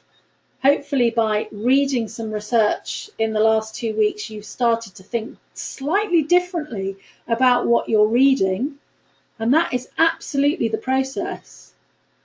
It's about having a degree of confidence in what you know and what you thought you know. And that's, unfortunately, any learning makes you go messy before you go neat again. And it's really, really important to sort of unpick it all before you can put it back together. So those of you who didn't have the opportunity to read any qualitative research before today, hopefully you're going to now go away and maybe find some qualitative research and read it, thinking about some of the philosophical ideas, some of the paradigms, some of the concepts that we've been talking about this afternoon, and view that research in a slightly different way. And if that's what you do, then I can tick the boxes that this session was slightly successful. Maybe not wholly successful, but slightly successful. So, Michelle, you've asked authors in relation to what? What's some suggested authors?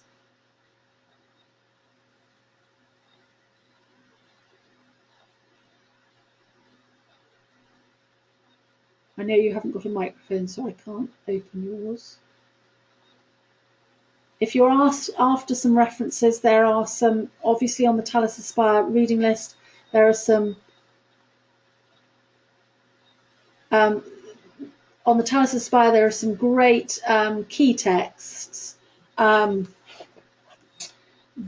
Moule and Goodman, the Pollitt and Beck, all sorts, those are the generic research texts, very useful. They'll all have a qualitative research chapter, maybe give that a read and think about some of the concepts that we've been thinking about this afternoon. So in terms of reading around the research methodology, I would go to the texts. There are also equally some excellent articles on qualitative research, rigour in qualitative research, and a simple Primo search will elicit some of those, and there are some on the reading list. There are two key texts here. The Denzin and Lincoln textbook is possibly one of the Bibles of qualitative research. It's a particularly heavy tome. I wouldn't suggest any of you go out and buy it, but you can view some chapters online, and if you're particularly interested in it, you might want to borrow it from the library. There are easier books to understand than Denzin and Lincoln. So that's in terms of generic texts. Okay. Any other questions before I start talking about the assignment?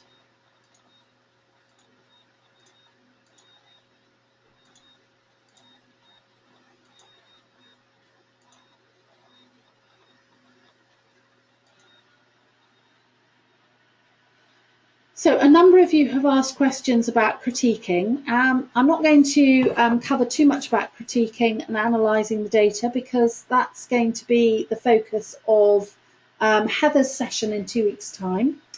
Heather's going to do a session about critiquing the literature and methods of critiquing and reviewing the literature, and she's going to give you some data collection, some critiquing tools that maybe you might want to use, and she's also available.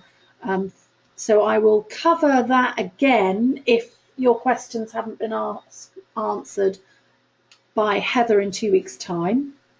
So that's Heather Skirton, who's doing the session on the 25th of October. So I'll leave some of those questions about critiquing and critiquing tools for her. Confidence about critiquing. Critiquing and criticising aren't the same thing. When you're critiquing the literature, you simply need to unpack it so that you have got an adequate understanding. Laren asked a question about the articles that you will be critiquing and how many and words and so on. And one thing I've got to remind you is I showed you the assignment tool, and I'm going to just go back to the, okay, I'm back on the DLE site now, which is our front page, and we've got the information about the narrative review. If we go to the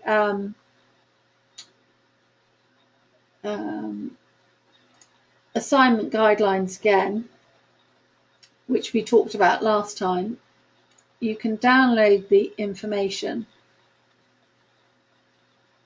Just waiting for my technology to take up. So in the bulk of the section, you are doing this narrative review, and as it says there, you're critically analysing your research papers, looking at the strengths and weaknesses in the development of narrative themes, which will be the comprehensive analysis of the research methodology. I'm not expecting you to do 30 critiques, or 20 critiques, or 17, however many articles it is that you choose, and doing each critique one by one. I'm expecting you to have done the critiques in the supplementary information, which, going back to this, oops, sorry, going to the wrong page.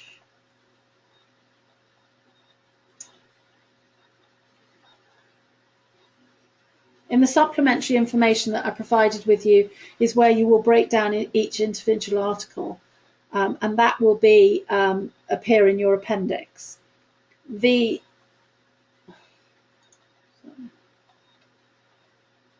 my technology is letting me down there. So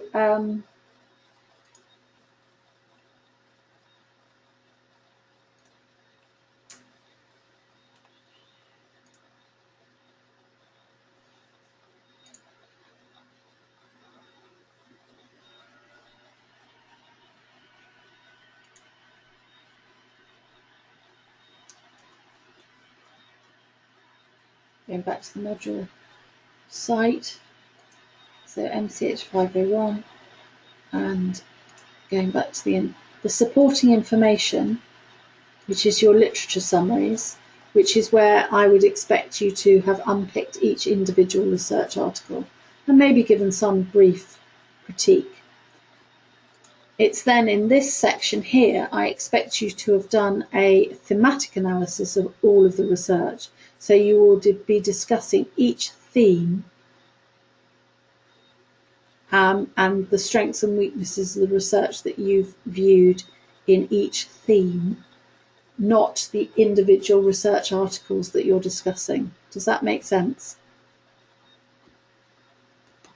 So you might have read 30 articles and critique 30 articles in your literature summaries, but come up with 6 themes, because all of the research articles that you've critiqued have covered these 6 themes, and these 6 themes are what you will then discuss in the narrative review of your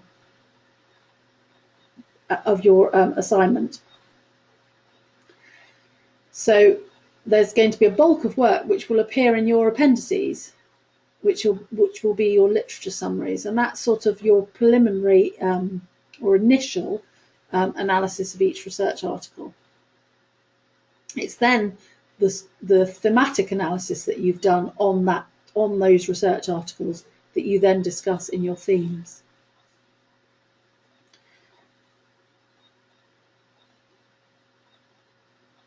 Okay, Polly, I'm just reading your question.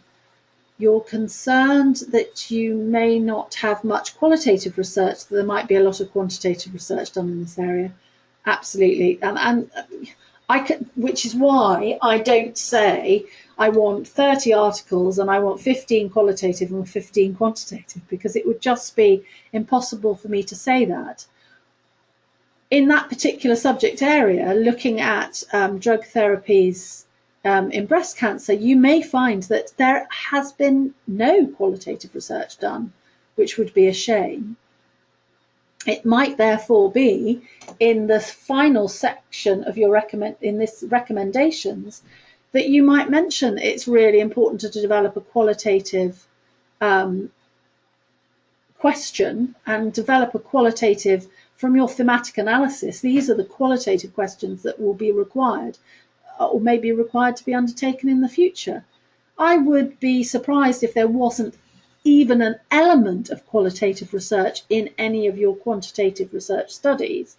So remember when we were talking last time about research methodologies, You might have a positivist study that is absolutely and completely positivist in its philosophical underpinnings, but they may have done a focus group interview, or they may have asked some open-ended questions at the end of their questionnaire to get some qualitative information.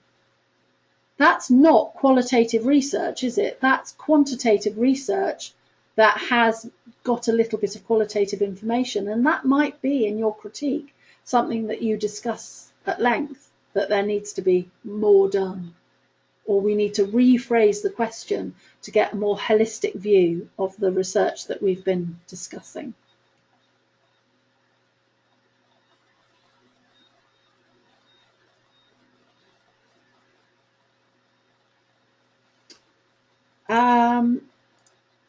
Frank, hello.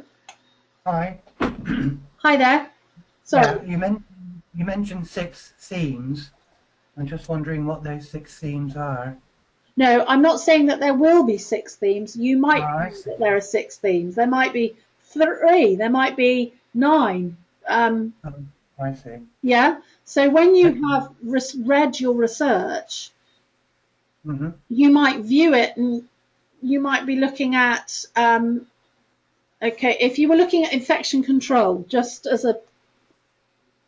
an example, and all the research that's been done about infection control constantly talks about staffing and management of team, staffing and resource management. So that might be one theme, but also a lot of the research talks about education and knowledge. That might be another theme. They might also talk about facilities and infrastructure. That might be another theme. Do you see? So you've done all of this research and you've critiqued it, but actually the research has concurrently come up with different themes. Like if we were looking at infection control in a hospital ward, we might come up with those themes constantly. So we've done a thematic analysis on all of the research, and we might have come up with 6. We might have only come up with 3 themes.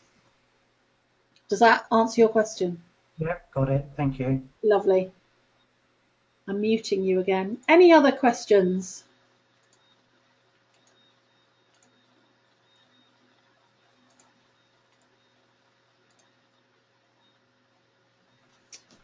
Any other questions?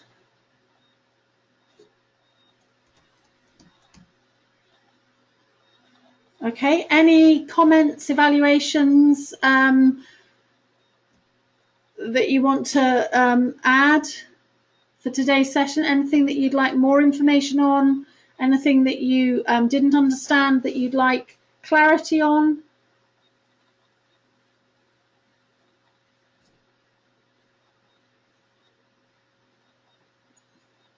Any feedback is valuable feedback.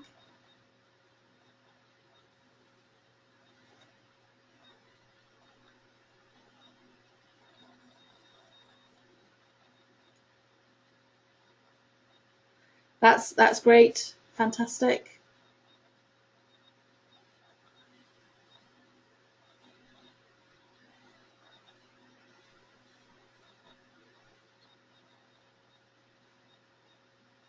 Yes, Michelle, it was all recorded, so you can listen back. I'm glad it's becoming a little bit easier to follow and a little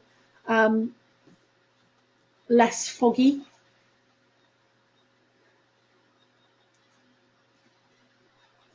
Any other comments? I think some of you have contacted me regarding tutorials. I know the different cohorts, the surgical care practitioners, the advanced critical care practitioners are seeing me in specific times.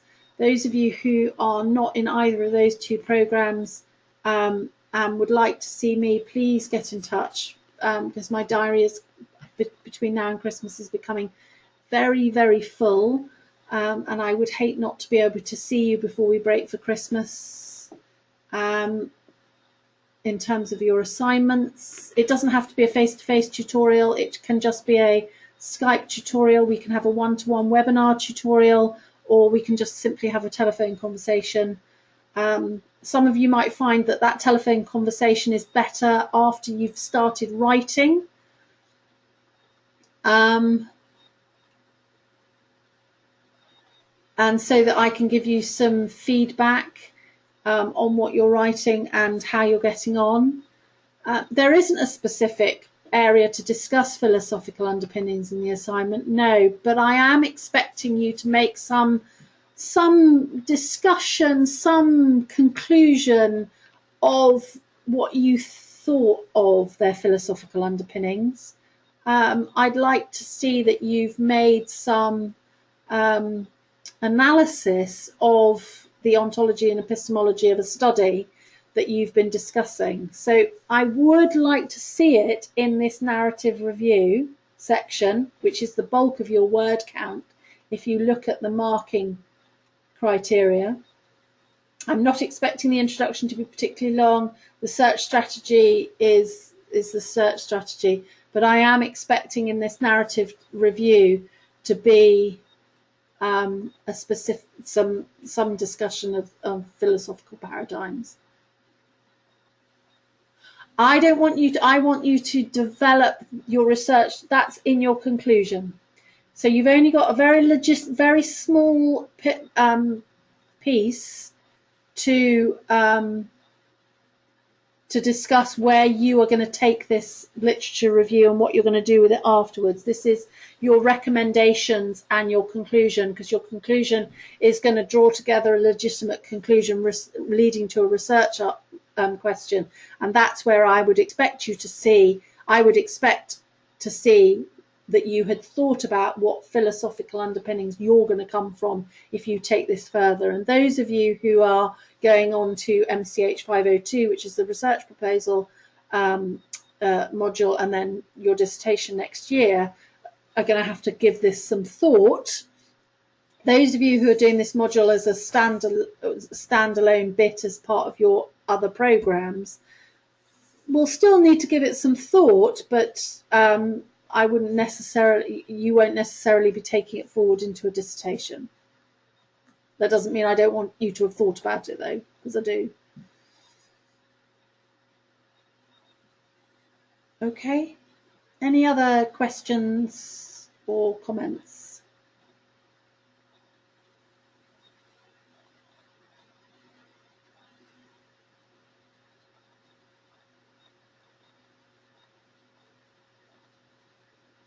Okay then, well, thank you very much for your attention. It's 20 to 4.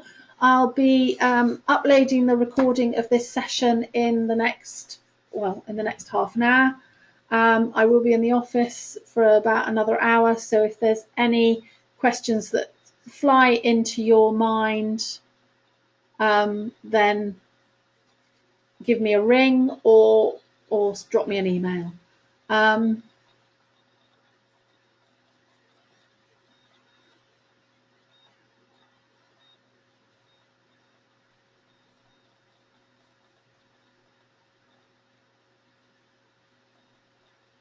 Great, thanks very much, everybody. Dawn, I'm just looking at your question. I've opened your mic, Dawn. Hi. Hi, Dawn. Yeah, my question is that I particularly want to look at treatment escalation plans and the factors that influence the decision making. Yeah. But a lot of this research is related to doctors. Yeah. And as an advanced practitioner, I guess my question is heading towards the difficulties that any clinician faces when making those decisions and completing the documentation. Yeah. So, but because much of the research is around medical staff historically, yeah, is that a particular issue? Because I don't think there's going to be much around nurses. No, I don't think it's an issue at all. But I think what that does tell you is that there is an opening for that research to be done, isn't there? Absolutely. There's an absolute opening for you to be able to so looking at this bottom section of conclusion, draw together a legitimate conclusion. So your legitimate conclusion will be, this is a lovely thematic analysis of all the research that's been done from a medical perspective, but increasingly it is going to be advanced nurse practitioners and advanced practitioners in all sorts of different fields. And this goes for our surgical care practitioners and our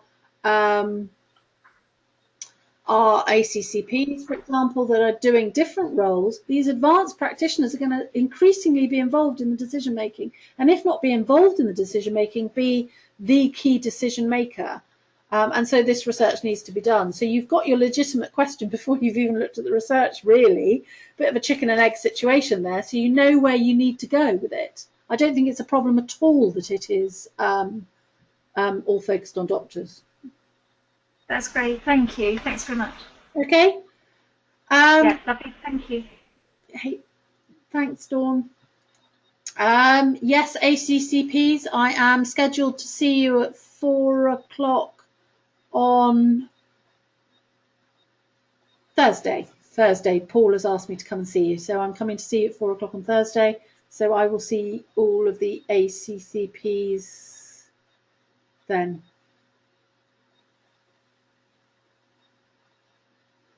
No, I don't need you to bring anything with you, but we might discuss some of your research ideas and some of your some of you know, the direction of where you're going to take this when we meet on Thursday. But Thursday is just a tutorial as program lead, really, not as module lead for this, if you see what I mean. So and Anna, right, I shall show you. If you go to, so you look at the module introduction, which was our first session, there is the recording, introductory session, there's the recording of last time's session. So, and with the little sort of globe and tab, so that will take you to a YouTube clip of the whole session. And I will, once this has been, I need to convert it and upload it. And then I will add it to this qualitative research methods tile, Anna, so you'll be able to find it there. Okay?